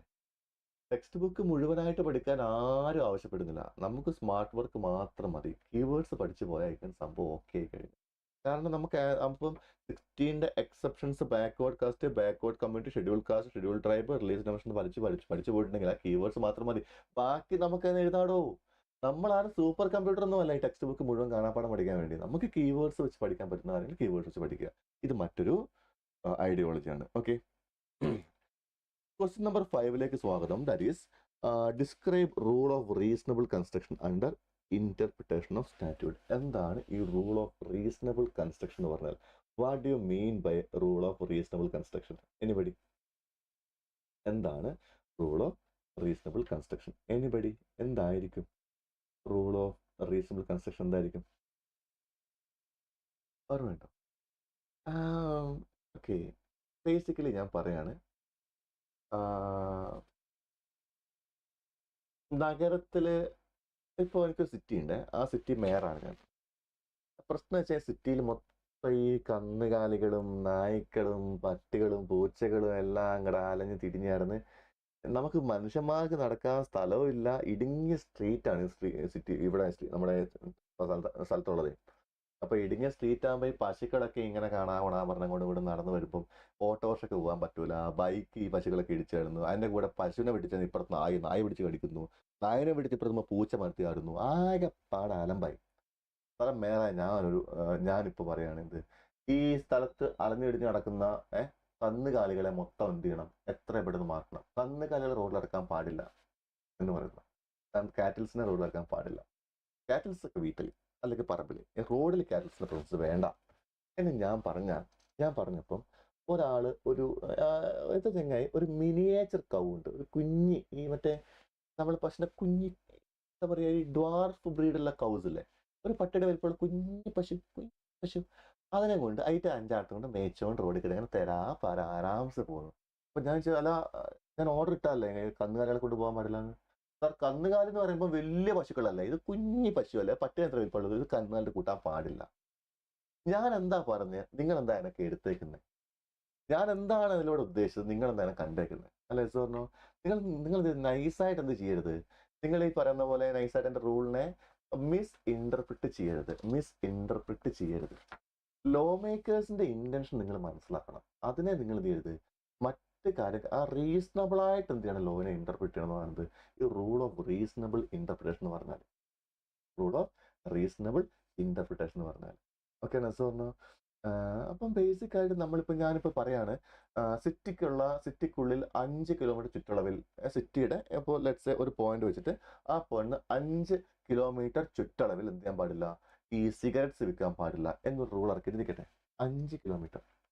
അപ്പോൾ ഞാൻ എന്ത് ചെയ്തു, ഈ സിറ്റി ആ പോയിന്റിൽ നിന്ന് ഒരു 3 കിലോമീറ്റർ അപ്പുറത്ത് ഞാൻ സിഗരറ്റ് കടയിൽ വിൽക്കുന്നു. അപ്പം when they came to action, ഞാൻ പറഞ്ഞു സാർ 5 കിലോമീറ്റർ ഒക്കെ എപ്പോഴേ കഴിഞ്ഞു പോയി സാർ, ഞാൻ ആ പോയിന്റ് 5 കിലോമീറ്റർ പുറത്താവുള്ളത്. അപ്പോൾ നല്ല 3 കിലോമീറ്റർ അല്ലേ? നോ സാർ, അങ്ങനല്ല.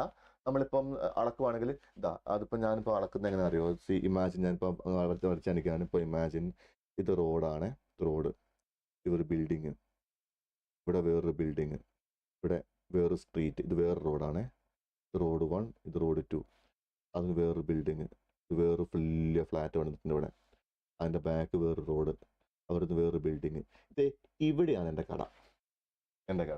ഓക്കെ സാർ പറഞ്ഞോ, ഇതാണ് എൻ്റെ കട കാണുന്നത്. അപ്പം ആക്ച്വലി ഈ പോയിന്റ് തൊട്ട് ഈ പോയിന്റ് വരെ ഇങ്ങനെ നോക്കുവാണെങ്കിൽ എത്രയുണ്ട്, 3 കിലോമീറ്റേഴ്സേ ഉള്ളൂ. ബട്ട് ഞാൻ പറയുന്നു, നിങ്ങൾ അങ്ങനെ നോക്കാൻ പോയിട്ടില്ലേ, ഞാൻ പറഞ്ഞു നിങ്ങൾ നോക്കണം, നിങ്ങളിത് ഇങ്ങനെ വന്ന് ഇങ്ങനെ അളക്കുമ്പോൾ എത്രയുണ്ട്, 6 കിലോമീറ്റർ ഉണ്ട്. അതുകൊണ്ട് ഞാൻ ഈ പോയിന്റിൽ നിന്ന് 6 കിലോമീറ്റർ അകലെയാണ് എന്ന് ഞാൻ പറഞ്ഞാൽ സമ്മതിച്ചെടുക്കാൻ പറ്റുമോ? നിങ്ങളാണ് സമ്മതിക്കുമോ? നിങ്ങളാണ് ഓർഡർ ഇട്ടാണെങ്കിൽ don't you feel like irritated? ഇവൻ എന്തായി പറയണം അല്ലേ, ഇവൻ കോമൺ സെൻസ് ഉണ്ടോ അല്ലേ സോർണോ? അതിനെ പറഞ്ഞു വരാനത് റൂൾ ഓഫ് റീസണബിൾ കൺസ്ട്രക്ഷൻ. നമുക്ക് നോക്കാം എന്താ ആൻസർ എന്നല്ലേ. According to rule of reasonable construction, the word of statute must be construed at magis valid quam paret so as to give sensible meaning. ഒന്നുമില്ല, ആ ലോയ്ക്ക് കിട്ടാവുന്ന ഏറ്റവും സെൻസിബിൾ മീനിങ് വെച്ച് വേണം എന്ത് ചെയ്യാൻ, നിങ്ങളതിനെ ഇന്റർപ്രിറ്റ് ചെയ്യാൻ. Okay, person shall pay a tax up to rupees എന്ന് പറഞ്ഞാൽ ഈ ഷാൾ എന്ന വാക്കിന്റെ അർത്ഥം വേണേ കൊടുത്താൽ മതി എന്നാണോ? നോ അല്ലെ സാറിന്, അത് അവിടുത്തെ ഷാളിന്റെ അർത്ഥം എന്താണ്, മസ്റ്റ് എന്നാണ് അല്ലെ സാറിനോ? ഞാനൊരു പോലീസുകാരൻ, ഒരു സാധാ പാവം പോലീസുകാരൻ, ഞാനിവിടെ ലൈക്ക് റോഡ് ട്രാഫിക് മാനേജ് ചെയ്യുമ്പം ഒരു ചേച്ചി ഹെൽമെറ്റ് ഒന്നും വെക്കാണ്ട് ഇയർഫോണൊക്കെ വെച്ച് സ്കൂട്ടിയൊക്കെ ഓടിച്ച് ഇങ്ങനെ നാനാന്ന് പറഞ്ഞ് പോന്നു. ഞാൻ കൈ കാണിച്ചു, ചേച്ചി ഹെൽമെറ്റ് വെച്ചിട്ടില്ല, എന്ത് പറ്റി മാഡം? ഹെൽമെറ്റ് എനിക്ക് വെക്കേണ്ട ആവശ്യമില്ല, ഞാൻ വെച്ചിട്ടില്ല, ഇപ്പോൾ you cannot punish me. Why? Motor vehicle act നിങ്ങൾക്ക് ബാധകമല്ലേ? എനിക്ക് ബാധകമല്ല. എന്താ അങ്ങനെ? മോട്ടോർ വെഹിക്കിൾ ആക്ട് പറഞ്ഞേക്കെന്ന് വെച്ചാൽ ഹീ ഷാൾ ബി, ഹെൽമെറ്റ് വെക്കാത്ത ആള് വെച്ചാൽ he shall be fined with a sum of എന്ന് പറഞ്ഞേക്കുന്നത്. ഞാൻ ഹീ അല്ല, ഞാൻ ഷീ ആണ്. I recognise myself as she. അപ്പൊ ഞാൻ പറഞ്ഞു നോക്കൂ, അവിടെ ഹീ എന്ന വാക്കുകൊണ്ട് അവിടെ ഇന്റൻഷൻ ഓഫ് ലോ മേക്കേഴ്സ് അല്ലെ, ലോ മേക്കേഴ്സ് ഉദ്ദേശം എന്താണ്, ഹീ ഓൾസോ ഇൻക്ലൂഡ്സ് ഷീ കൂടെയാണ്. അപ്പൊ നിങ്ങൾ അങ്ങനെ കണ്ടാൽ മതി, നിങ്ങൾ ഇങ്ങനെ കാണണ്ട അല്ലെ സാറിന്. അപ്പൊ എന്താണ്, അത് ട്രൂ മീനിങ്ങിലേക്ക് നമ്മൾ എത്തിക്കണം. No, a provision of law cannot be interpreted to diverse it entirely from common sense. ഞാൻ പറഞ്ഞില്ലേ ആ വാക്ക്, common sense. Every word or expression use in act should receive a natural and fair meaning. അല്ല, നിങ്ങൾ പറ, he shall B Impress എന്ന് പറഞ്ഞാൽ ലോകത്തുള്ള എല്ലാ കേസുകളും ഹീ മാത്രമല്ല ജയിലിൽ പോകുള്ളൂ അല്ലെ സാറിനോ? നമ്മൾ അങ്ങനെ കാണാൻ പാടില്ല, കോമൺ സെൻസ് ആണത് അല്ലെ സാറിനോ? He means it also include she as well അല്ലെ. അതേസമയം ഈ ജെൻഡർ സ്പെസിഫിക് ആയിട്ടുള്ള ലോസ് വല്ലതും ഉണ്ടെങ്കിൽ അവിടെ she means only she, he means only he. അല്ലാത്ത കോമൺ ലോസിലൊക്കെ എന്താണ്, ഹീ ഇൻക്ലൂഡ് സി. അതാണ് ഞാൻ ഉദ്ദേശിക്കുന്നത് fair and natural and fair meaning.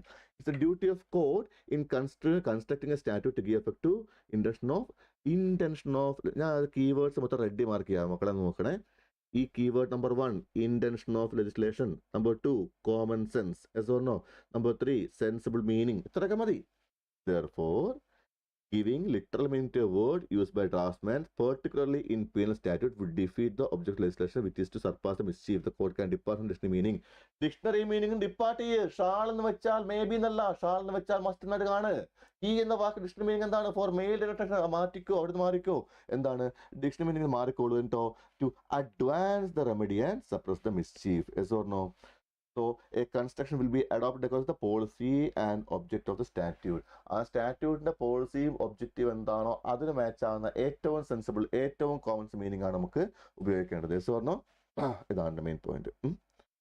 ഇനി ലോ ഓഫ് ടോട്ട് എന്ന ടോപ്പിക്കിൽ നിന്നും വന്ന ക്വസ്റ്റ്യൻസ് ആണ്.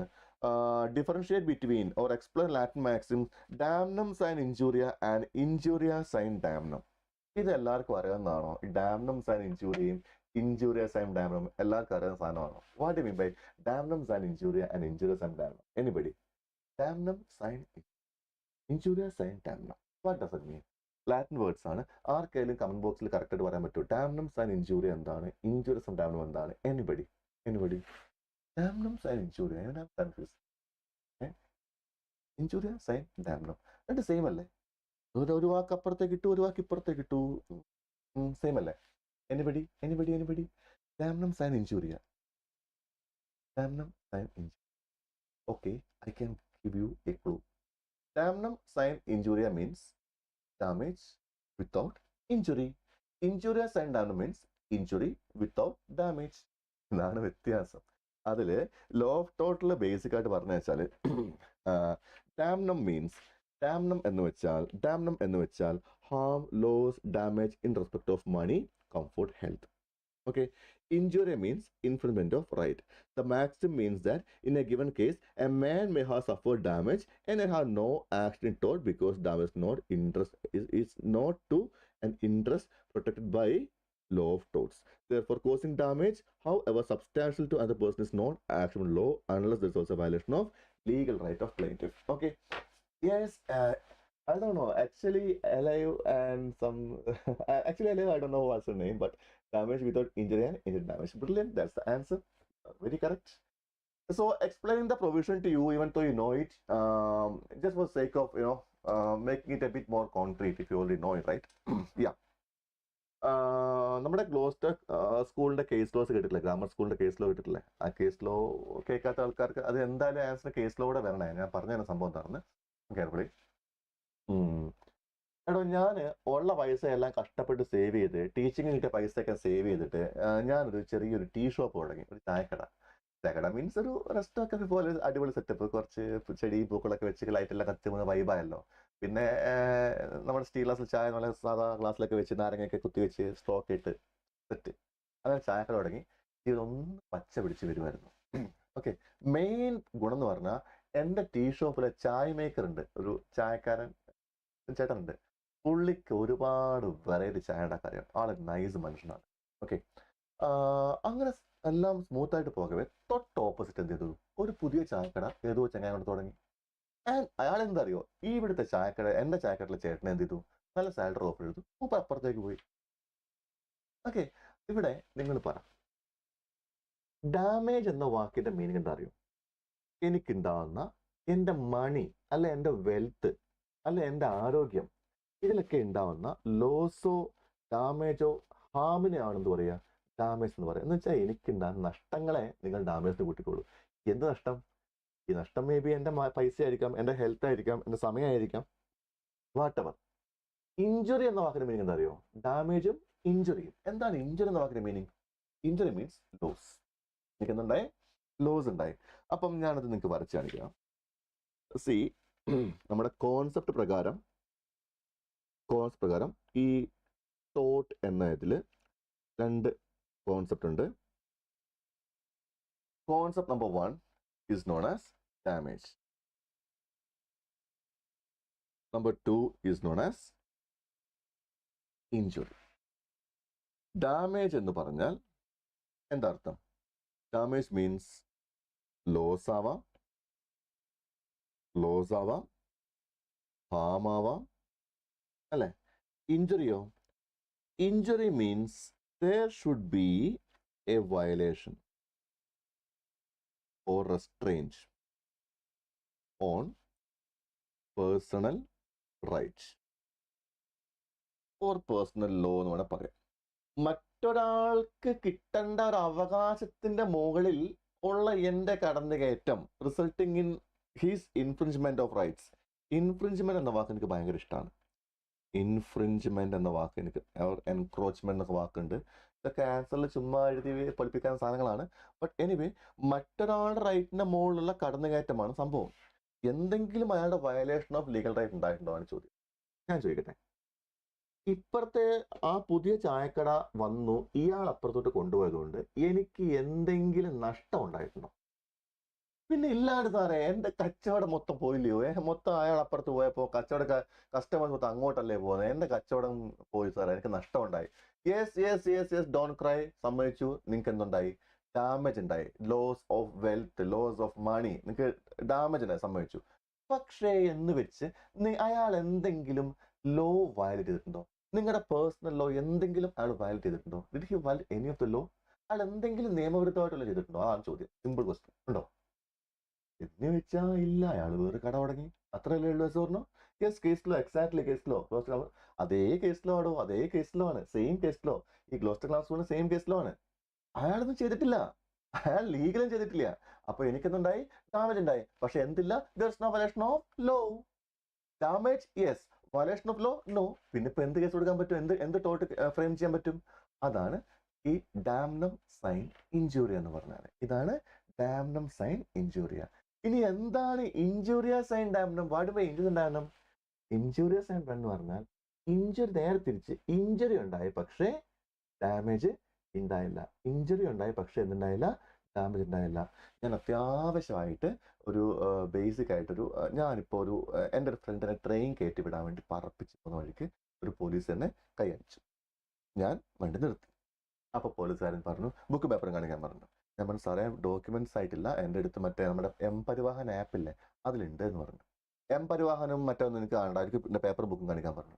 സാറേ, ഒരു അത്യാവശ്യമായിട്ട് ഫ്രണ്ടിനെ ട്രെയിൻ കയറ്റി വിടാൻ വേണ്ടി പോവാണ്. അപ്പോൾ അവൻ ആ ട്രെയിൻ കിട്ടി ഇന്റർവ്യൂവിന് പോകണം. അപ്പോൾ ഈ ട്രെയിൻ ലേറ്റായി മിസ്സായി കഴിഞ്ഞാൽ ഇന്റർവ്യൂ മൊത്തം പോകും സാർ, ഒരുപാട് കാത്തിട്ട് ജോലിയാണ്. അപ്പോൾ ഞാൻ പോയി വന്നിട്ട് സ്റ്റേഷനിൽ സബ്മിറ്റ് ചെയ്യാൻ, ഡോക്യുമെന്റ് സബ്മിറ്റ് ചെയ്യാം. അല്ല, പരിവാഹൻ വേണ്ടി ഇപ്പോൾ കാണിച്ചു തരാം. എനിക്ക് പരിവാഹൻ കാണാൻ ഒന്നും കാണാൻ, എനിക്കിപ്പോൾ ഇതിന്റെ ഹാർഡ് കോപ്പി കാണാൻ ഇങ്ങോട്ട് പോകണ്ട എന്ന് പറഞ്ഞാൽ പിടിച്ചു വെച്ചു. എന്നെ പിടിച്ചു വെച്ചു. എന്ന് പറഞ്ഞു. മീൻ വൈൽ എൻ്റെ ഫ്രണ്ട് ഞാൻ പറഞ്ഞു, എടാ നീ പൊക്കോ, ഞാൻ ഡീലമായിട്ട് എന്ത് ചെയ്തു, അവനെ ഞാൻ എന്ത് ചെയ്തു, ലൈക്ക് ഓട്ടോയെ കയറ്റി വിട്ടു. അവന് ദൈവം സഹായിച്ചാൽ ട്രെയിൻ കിട്ടി, അവന് അവിടെ ചെന്നു, ജോലി കിട്ടി, എല്ലാം ഓക്കെ. എന്ന് പറഞ്ഞു. എന്നാ നിങ്ങൾ പറ, ഇവിടെ എൻ്റെ പേഴ്സണൽ ലോ വയലേറ്റ് ചെയ്യപ്പെടുന്നില്ലേ? എന്നെ അനാവശ്യമായിട്ട് തരുന്ന ആവശ്യം അദ്ദേഹത്തിന് ഉണ്ടായിരുന്നു അല്ലേ? അതൊരു വയലേഷൻ ഓഫ് ലോ ആയിട്ട് കണ്ടുകൂടെ? ആണ് അല്ലേ? പക്ഷേ അയാൾ പറഞ്ഞു, ഞാൻ നിന്നെ അങ്ങനെ പിടിച്ചു വെച്ചെങ്കിൽ എന്താ? സമ്മതിച്ചു, എൻ്റെ മിസ്റ്റേക്ക് ആണ്, നിനക്ക് ഇഞ്ചുറി ഉണ്ട്, സമ്മതിച്ചു. പക്ഷെ നിനക്ക് നഷ്ടമൊന്നും ഉണ്ടായില്ലല്ലോ, അവൻ ട്രെയിൻ കിട്ടിയോ, ജോലി കിട്ടിയോ, എല്ലാം ഓക്കെ അല്ലേ? അതെന്നെ വർത്തനം അല്ലേ? അതെന്നെ വർത്തനം അങ്ങനെ പറഞ്ഞത്. ഇഞ്ചുറി ഉണ്ടാക്കിയിട്ട് നഷ്ടമൊന്നും ഉണ്ടായില്ലല്ലോ. ഒരു ബസ്സുകാരൻ കൊല്ലാൻ വേണ്ടി വന്നിട്ട് ജസ്റ്റ് ഒരു നൊടിയുടെ മിസ്സായിട്ട് പോയി. അപ്പൊ ഞാൻ വണ്ടി എടുത്ത് എങ്ങോട്ട് പോകണം, എവിടെ നോക്കിയാൽ പോകണമെന്ന് വെച്ച് പഴ പറയാണ്, അങ്ങനെ തനക്കൊന്നുമില്ലല്ലോ, വണ്ടി ഇടിച്ചൊന്നുമില്ലല്ലോ. അത് ഞാൻ പറഞ്ഞേ അല്ലേ സാറിന്? അതാണ് ഇഞ്ചുറി സൈൻ ഡാംനം എന്ന് പറഞ്ഞാൽ. ഇതൊരു കേസിലോ ഉണ്ടായിരുന്നു. ഒരു കേസിലോ ഒരു വ്യക്തിയെ ഇത്തരത്തിൽ അനാവശ്യമായിട്ട് വോട്ട് ചെയ്യുന്നതിൽ നിന്ന് തടഞ്ഞു. ഓക്കെ, പക്ഷെ അയാൾ അങ്ങനെ വോട്ട് ചെയ്യാൻ പറ്റിയില്ല. പക്ഷെ അയാൾ വോട്ട് ചെയ്യാൻ ഉദ്ദേശിച്ച ആൾ ആക്ച്വലി എന്താ ഇലക്ഷൻ ജയിച്ചു. ഇയാൾ വോട്ട് ചെയ്തില്ലെങ്കിൽ മറ്റേ ജയിച്ചു. എസ് പറഞ്ഞു. അപ്പൊ ജയിച്ചപ്പോൾ ഇയാൾ പറഞ്ഞു എനിക്ക് വോട്ട് ചെയ്യാൻ സമ്മതിച്ചില്ല, അത് എന്റെ ഇഞ്ചുറി ആണെന്ന് പറഞ്ഞു. മറ്റൊരു പറഞ്ഞു, ഓപ്പോസ് ബന്ധു പറഞ്ഞു, അത് വോട്ട് ചെയ്യില്ലെങ്കിൽ എന്താ, ഇയാൾക്ക് സംഭവം ജയിച്ചാൽ പോയി, മറ്റേ ജയിച്ചല്ലോ. അങ്ങനെ പറയാൻ പാടില്ല. ഇഞ്ചുറീസ് എന്താണെന്ന് പറഞ്ഞാൽ അതാണ്. ഞാൻ പറഞ്ഞാണോ ഒന്ന് ചെക്ക് ചെയ്യാം. It means injury without damage, where there is no damage but there is an injury or wrong in tort, where it's an infringement of legal right not resulting in harm but plaintiff can still sue in tort. എന്ന് വെച്ചാൽ എന്താണ്? യാതൊരു തരത്തിലുള്ള violation of law ഇല്ല, പക്ഷെ എന്താണ്, sorry, യാതൊരു തരത്തിലുള്ള ഡാമേജും ഇല്ല, പക്ഷെ എന്തുണ്ട്, ഒരു വയലേഷൻ ഓഫ് ലോ ഉണ്ട്. Yes or no? അതുകൊണ്ട് എന്ത് ചെയ്യാം, നമുക്ക് എന്ത് ചെയ്യാം, ടോട്ട് ലയബിലിറ്റി കയറി വരും. ഓക്കെ ആണ്? Yes or no? നൗ അതുകൊണ്ട് നിങ്ങൾ മനസ്സിലാക്കേണ്ട പോയിന്റ്, ഡാംനം സൈൻ ഇഞ്ചുറി എന്തല്ല, നോട്ട് എ ടോർട്ടായിട്ട് കാണാൻ പറ്റില്ല. പക്ഷെ ഇഞ്ചുറീസ് ഡാംനം എന്താണ്? It is A tort. ഇതൊരു ടോർട്ടാണ്. ഇത് പ്രത്യേകം ഓർത്ത് വെക്കണം. ഡാംനം സൈൻ ഇഞ്ചുറി ടോർട്ടാക്കി കൊടുക്കാൻ പറ്റിയല്ല. അതിന്റെ കാരണം എന്താണ്? കാരണം സിമ്പിൾ ആണ് സർ. ബേസിക്കലി അതിന് ഡാമേജ് ഉണ്ട്, പക്ഷേ there is no violation of law. Then how can I enforce law? If I have to enforce law, if I have to claim something അല്ലേ? ഇനി നമുക്ക് എന്ത് ചെയ്യാം, മറ്റൊരു 7th ക്വസ്റ്റിലേക്ക് പോവാം. സമയം ഒരുപാട് നീങ്ങുന്നു, 8:30 ആകുന്നു, ഞാൻ സ്പീഡ് കൂട്ടണം, അതുകൊണ്ട് സ്പീഡ് കൂട്ടുവാണ്. സ്വരാജ് എന്ന പേരുള്ള ഒരു എംപ്ലോയർ എന്ത് ചെയ്തു? ABC കമ്പനി ലിമിറ്റഡാണ്, appointed Rakesh as an independent contractor. Discuss what circumstances under what circumstance Swaraj will be answer for fault of Rakesh. Okay, now ഇതിന്റെ കേസിലോ നമ്മൾ ഈ എംപ്ലോയർ ഇൻഡിപെൻഡന്റ് കോൺട്രാക്ടർ എന്നുള്ള ഏരിയയിൽ നിന്നും വരുന്ന ക്വസ്റ്റ്യൻ ആണ് ഇൻഡിപെൻഡന്റ് കോൺട്രാക്ടർ. മക്കളെ, നമ്മൾ ഈ ലോ ഉണ്ടല്ലോ, ഈ ലോ പഠിക്കുമ്പോൾ സിമ്പിളായിട്ട് പഠിക്കണം. വെച്ചാൽ എൻ്റെ ഒരു പെർസ്പെക്റ്റീവ് ആണ്. നമുക്ക് പഠിപ്പിക്കുമ്പോൾ ബേസിക് ആയിട്ടും ആദ്യം സാധാരണക്കാരന് മനസ്സിലാവുന്ന പോലെ സിമ്പിളായിട്ട് ലോ പറയണം. കാരണം ഇതല്ലെങ്കിലേ ഈ സാധനം കോംപ്ലിക്കേറ്റഡ് ആണ്. അതിൻ്റെ കൂടെ നമ്മൾ ഈ പറയുന്ന പോലെ ഒരുപാട് ലീഗൽ ടെർമോളജി നിറച്ച് ഭയങ്കര കോംപ്ലിക്കേഷൻ ആക്കി പ്രസന്റ് ചെയ്യുമ്പോൾ നമുക്ക് എന്ത് പറയാൻ മനസ്സിലാവില്ല. അതുകൊണ്ട് ഫസ്റ്റ് വേർഷൻ അപ്പോൾ എന്ത് ചെയ്യണം, വളരെ സിമ്പിളാക്കി ലോക്കൽ എക്സാമ്പിൾ വെച്ച് നമുക്ക് എന്ത് ചെയ്യണം, അതിൻ്റെ ഔട്ട്ലൈൻ ഇതാണെന്ന് മനസ്സിലാക്കി കൊടുക്കണം. അത് കഴിഞ്ഞിട്ട് അതിൻ്റെ മുകളിൽ എന്ത് ചെയ്യണം, രണ്ടാം കോട്ട് പെയിന്റ് ചെയ്യണം. അതെന്താ പെയിന്റിങ്? നമ്മൾ പറഞ്ഞ കോൺസെപ്റ്റ് പെയിന്റ് ചെയ്യണം. മൂന്നാം കോട്ട് പെയിന്റിങ് എന്താണ്? അതിൻ്റെ മുകളിൽ കോൺസെപ്റ്റ് മനസ്സിലാക്കി കഴിഞ്ഞാൽ മാത്രം എന്ത് ചെയ്യുക, കേസ് ലോ ഒരു കോട്ട് അടിക്കുക, ഒരു കോട്ട് സെക്ഷൻ നമ്പർ അടിച്ചു കൊടുക്കുക, സംഭവം കഴിഞ്ഞു. അല്ലാണ്ട് നമ്മളെല്ലാം പുഡിക്ക് ഉണ്ടാക്കി കൊടുത്തിട്ട് ഇതാ ഭീകരമായ സംഭവം എന്ന് പറഞ്ഞാൽ മനസ്സിലാവില്ല എന്നാണ് എൻ്റെ ഒരു ഒപ്പീനിയൻ. അതുകൊണ്ട് തന്നെ ഞാൻ ഈ കോൺസെപ്റ്റ് പറഞ്ഞുതരാം. എംപ്ലോയറും ഇൻഡിപെൻഡന്റ് കോൺട്രാക്ടറും തമ്മിലുള്ള ടോട്ടൽ എന്താണ് ഈ പറഞ്ഞ എംപ്ലോയറുടെ റോൾ എന്നാണ് ചോദിച്ചേക്കുന്നത്. അപ്പോൾ ഇത് കേൾക്കുമ്പോൾ കോംപ്ലിക്കേഷൻ പോലെ തോന്നില്ലേ? അതുകൊണ്ട് നമുക്ക് ഫസ്റ്റ് ബേസ് ആണ് പറഞ്ഞുതരാം എന്താണ് കഥ. ഓക്കെ, ഇപ്പൊ ഇമാജിൻ ഞാൻ ഒരു പെർട്ടിക്കുലർ വ്യക്തിയോട്, ഒരു കോൺട്രാക്ടറോട് ഒരു വീട് പണിയാൻ ആവശ്യപ്പെടും. ആ വീട് പണിയാൻ വേണ്ടി ഡിസൈൻ ഞാൻ വരച്ചു കൊടുത്തു. എന്ന് മാത്രമല്ല, അയാൾ വന്ന് പണിയണം, എങ്ങനെ പണിയണം, എന്ത് പണിയണം, എത്ര പണിയണം, എങ്ങോട്ട് പണിയണം തുടങ്ങിയ എല്ലാ ഇൻസ്ട്രക്ഷനും ഡെയിലി കൂടെ നിൽക്കും. അയാൾ പണിയും, ഞാൻ പറയുന്നു, അയാൾ പണിയുന്നു, ഞാൻ പറയുന്നു, അയാൾ രാവിലെ വരുന്നു, ഈവനിങ് പോകുന്നു. എല്ലാം എൻ്റെ കൺട്രോളാണെങ്കിൽ നിങ്ങൾക്ക് തോന്നുന്നുണ്ടോ ഈ പറഞ്ഞ് ഞാൻ വിളിച്ചു വരുത്തിയ വ്യക്തി ഒരു ഇൻഡിപെൻഡന്റ് കോൺട്രാക്ടർ നിങ്ങൾക്ക് വിളിക്കാൻ തോന്നുന്നുണ്ടോ? അയാളെ പറ്റുമോ? അയാളെ ഇല്ല അല്ലേ? ഇല്ല, അയാളെ ഇൻഡിപെൻഡന്റ് വിളിക്കാൻ പറ്റും. എന്തുകൊണ്ടാ? അയാളുടെ വർക്കിന്റെ ടോട്ടൽ ഓവറോൾ പെർഫോമൻസിന്റെ കൺട്രോൾ ഇപ്പോഴും എൻ്റെ കയ്യിലാണെങ്കിൽ അയാൾ എന്തല്ല, ഇൻഡിപെൻഡന്റ് കോൺട്രാക്ടർ അല്ല, he is like an employee. അല്ലെ? അയാൾ എൻ്റെ എംപ്ലോയി പോലെ കണ്ടാൽ മതി. ആണല്ലോ? Yes or no? അതേസമയം ഞാൻ ഒരു ബഡ്ജറ്റ് ഇട്ട് ലെറ്റ്സ് സേ 80 lakh rupees എൻ്റെ അടുത്ത്, ഞാൻ ഒരു കോൺട്രാക്ടർ വെച്ച് പറഞ്ഞു, ഒരു സ്കെച്ച് വെച്ച് പറഞ്ഞു, ഇതുപോലെ വീട് പണി തരണം, യു ഹാവ് ഗോട്ട് 6 months, 6 മാസത്തിൽ വീട് പണിയണം എന്ന് പറഞ്ഞു.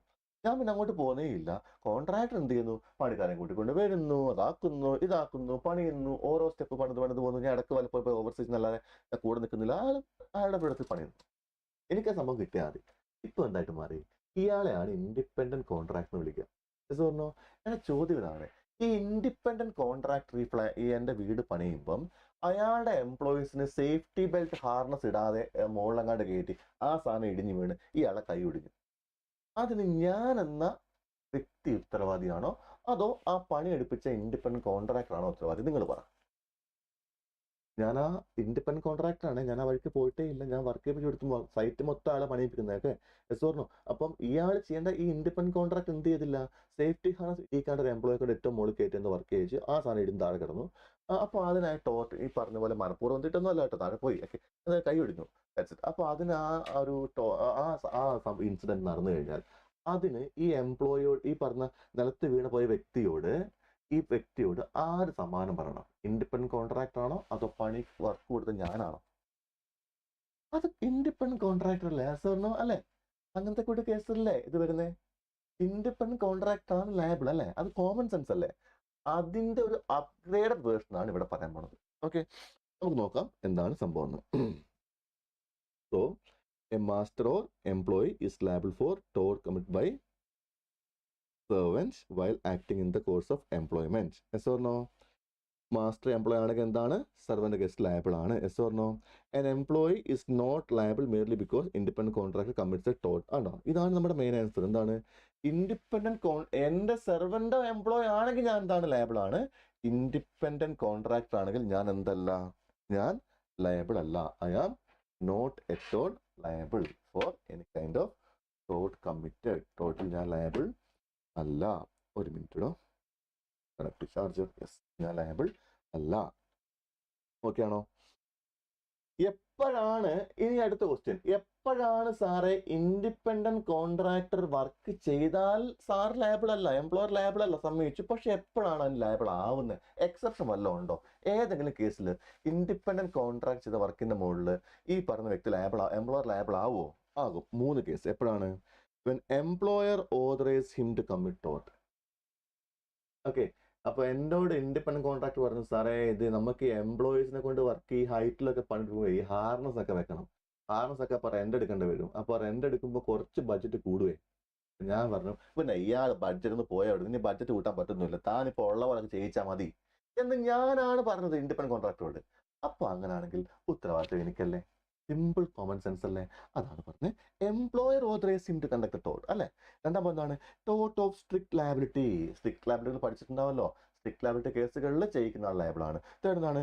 Negligence of independent contractor. Independent contractor അശ്രദ്ധ കാണിച്ചിട്ടുണ്ടാകുന്ന കാര്യം എന്താണ്? ഞാൻ ലയബിളാണ്. സോ പറഞ്ഞു. നാലാമതൊരു പോയിന്റ് കൂടെ ഉണ്ട്, അത് ഇതിൽ കൊടുത്തിട്ടില്ല. എന്താ അറിയോ? ഈ ഇൻഡിപെൻഡന്റ് കോൺട്രാക്ടറെ അപ്പോയിന്റ് ചെയ്യുമ്പോൾ, അത് ഞാൻ ഈ കോൺട്രാക്ടറെ അപ്പോയിന്റ് ചെയ്യുമ്പോൾ ഞാൻ പ്രോപ്പർ ആയിട്ടുള്ള ശ്രദ്ധ കൊടുത്തിട്ടില്ല എങ്കിലും ഞാൻ ലയബിളാവും. അതൊരു കേസ് ലോ ബേസ്ഡ് ആണ്. അപ്പോൾ അതുകൊണ്ട് എന്ത് ചെയ്യുക? ഒന്ന് മാർക്ക് ചെയ്യുക. ഓക്കെ ആണ് സോർണോ? നൗ ഞാൻ പ്രധാനപ്പെട്ട കേസിലോട്ട് മാത്രമേ പോകുന്നുള്ളൂ. ഇത് ബാക്കിയുള്ള 8, 9 അവിടെ നിൽക്കട്ടെ. ഞാൻ 10ലേക്ക് പോകാൻ കുറച്ച് ഇമ്പോർട്ടൻറ്റ് ക്വസ്റ്റൻ ഉണ്ട്. സമയത്തിന് ലിമിറ്റേഷൻ കാരണം ഞാൻ ആ പ്രയോറിറ്റി വെച്ച് ക്വസ്റ്റൻ ഡീൽ ചെയ്യാണ്. Explain the requisite of a warrant of arrest. What is the time limit within which police officer should bring the person arrested before? CRPC ആണ് മക്കളെ. CRPC 1973 പ്രകാരമുള്ള പ്രൊവിഷൻ ആണ്. ഈ വാറണ്ട് അറസ്റ്റുമായി ബന്ധപ്പെട്ട പ്രൊവിഷൻസ് ആണ്. Warrant വെച്ച് ഒരു പോലീസ് അറസ്റ്റ് ചെയ്യുമ്പോൾ ഉള്ള നടപടിക്രമം എപ്പോഴാണ്? മജിസ്ട്രേറ്റ് മുന്നിൽ എപ്പോൾ ഹാജരാക്കണം? ഇതൊക്കെ നമുക്ക് അറിയാവുന്ന പോയിന്റ്സ് ആണ്. ചുമ്മാ ഒന്ന് ഓടിച്ചു വിട്ട് പോയാൽ പോരെ, അറിയാവുന്ന കാര്യമല്ലേ? എത്ര മണിക്കൂർ സമയം അറിയാലോ. സോറിന് എന്താണ് ഈ വാറണ്ട് വെച്ച് ഒരു കോർട്ട് വാറണ്ട് ഇടുവാണെങ്കിൽ, ക്വസ്റ്റ്യൻ നമ്പർ 1, ഒരു കോർട്ട് ഇന്നയാളെ ഹാജരാക്കാൻ പറഞ്ഞ വാറണ്ട് ഇട്ടാൽ ഈ ഹാജരാക്കേണ്ട എവിടെയാണ്? പോലീസുകാരുടെ മുന്നിലാണോ കോർട്ടിന്റെ മുന്നിലാണോ? ഇവിടെ കോർട്ട് വാറണ്ട് ഇട്ട ആളെ ഹാജരാക്കേണ്ട കോർട്ടിന്റെ മുന്നിലാണ് അല്ലേ? സോറിനോ? യെസ്. ഒന്നാമത്തെ point. So, every warrant of arrest issued by a court under CRPC shall be in writing, signed by the presiding officer of court and shall bear the seal of court. കോർട്ടിന്റെ presiding ഓഫീസറിന്റെ sign വേണം, plus എന്ത് വേണം? Seal വേണം. Okay ആണോ സോർണോ? ഈ warrant കാലാവധി എത്രയാണ്? ഒന്നെങ്കിൽ ആ വാറണ്ട് കോർട്ട് ക്യാൻസൽ ചെയ്യണം, അല്ലെങ്കിൽ എന്ത് ചെയ്യണം? ആ വാറണ്ട് എക്സിക്യൂട്ട് ചെയ്യണം. സോർണോ? ഇന്നയാളെ കോടതിയിൽ ഹാജരാക്കാനുള്ള വാറണ്ട് ഒന്നേ കോർട്ടായിട്ട് പിൻവലിക്കണം, അല്ലെ എന്ത് ചെയ്യണം? നിങ്ങൾ ഹാജരാക്കണം. ആ 2 കേസ് എന്തായി? വാറണ്ട് അവിടെ അവസാനിച്ചു. പറഞ്ഞോ? Warrant format form 2 second schedule of CRPC ആണ്. ഫീച്ചർ എന്താണ്? റൈറ്റിംഗ് ആവണം.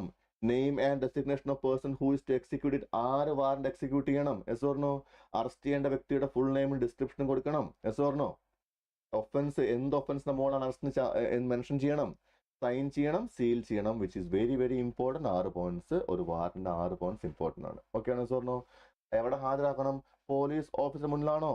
Not before the police officer. പിന്നെയോ കൺസേൺഡ് കോർട്ടിന് മുന്നിൽ ചെയ്യണം, ഹാജരാക്കണം. പറഞ്ഞോ? 24 മണിക്കൂറിനകം അൺനെസറി ഡിലേ ഇല്ലാതെ 24 എക്സീഡ് ചെയ്യാതെ എന്ത് ചെയ്യണം? മജിസ്ട്രേറ്റിന്റെ പ്ലേസിൽ എന്ത് ചെയ്യണം? ഹാജരാക്കണം. പറഞ്ഞോ? അറസ്റ്റ് സ്ഥലത്ത് നിന്ന് മജിസ്ട്രേറ്റിന്റെ കോർട്ടിൽ എന്ത് ചെയ്യണം? ഹാജരാക്കണം എന്നാണ് പറഞ്ഞേക്കുന്നത്. അതാണ് അറസ്റ്റുമായി ബന്ധപ്പെട്ട പ്രൊവിഷൻസ്. മക്കളെ ഓർത്ത് വെച്ചോളൂ, ചിലപ്പോൾ ചോദിക്കാൻ ചാൻസ് ഉണ്ട്.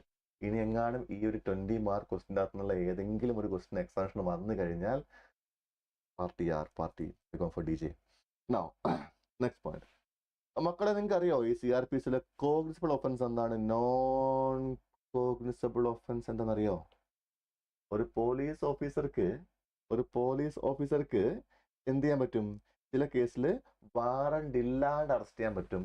വാറണ്ട് ഇല്ലാണ്ട് അറസ്റ്റ് ചെയ്യാൻ പറ്റിയ കേസുകളെയാണ് കോഗ്നിസബിൾ ഒഫൻസ് എന്ന് പറയുക. പറഞ്ഞോ? എന്നാൽ വാറണ്ട് വെച്ച് മാത്രമേ അറസ്റ്റ് ചെയ്യാവുള്ളൂ. കോർട്ട് വാറണ്ട് ഇല്ലാണ്ട് പോലീസുകാരന് നിങ്ങളെ അറസ്റ്റ് ചെയ്യാൻ അതോറിറ്റി ഇല്ല എന്നുള്ള കേസുകളെ നമ്മൾ എന്ത് പറയും? നോൺ കോഗ്നിസബിൾ ഒഫൻസ് എന്നും അതിനെ പറയുന്നു. പറഞ്ഞോ? അപ്പൊ നിങ്ങൾ പറ, ഒരു പോലീസുകാരന് വാറണ്ട് ഇല്ലാണ്ട് അറസ്റ്റ് ചെയ്യാൻ പറ്റുന്ന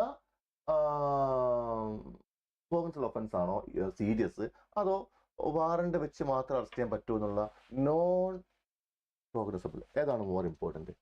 ഇവിടെ ഒരാൾക്ക് വാറണ്ട് ഇല്ലാണ്ട് അറസ്റ്റ് ചെയ്യാന്ന് പറയണമെങ്കിൽ അല്ലെ, ഇപ്പൊ ഇമാജിൻ ഒരു രാജ്യദ്രോഹ കുറ്റം ചെയ്യുന്ന ഒരാൾ, നിങ്ങൾ ഒരു ടെററിസ്റ്റ് ആക്ടിവിറ്റി, ഈ ടെററിസ്റ്റ് ആക്ടിവിറ്റി നടത്തുന്ന ഒരു ടെററിസ്റ്റിനെ ലൈവായിട്ടൊരു പോലീസുകാരൻ കൺഫ്രണ്ട് ചെയ്യുന്നു. ഓ ശരിയാണ്, ഇദ്ദേഹത്തെ അറസ്റ്റ് ചെയ്യണമെങ്കിൽ ഞാൻ പോയിട്ട് ബഹുമാനപ്പെട്ട മജിസ്ട്രേറ്റിന്റെ അറസ്റ്റ് വാറണ്ട് മേടിച്ച്, ഒരു മിനിറ്റ് ചേട്ടാ ഒന്ന് അവിടെ നിൽക്കും, ഇപ്പോൾ ഞാൻ ഇപ്പോൾ അവൻ ഓട്ടോ വിളിച്ച് ഓടിപ്പോയി മജിസ്ട്രേറ്റിന്റെ അടുത്ത് വാറണ്ട് വാങ്ങി തിരിച്ചു വരുന്നവരെ അവിടെ നിൽക്കുന്നില്ലല്ലോ.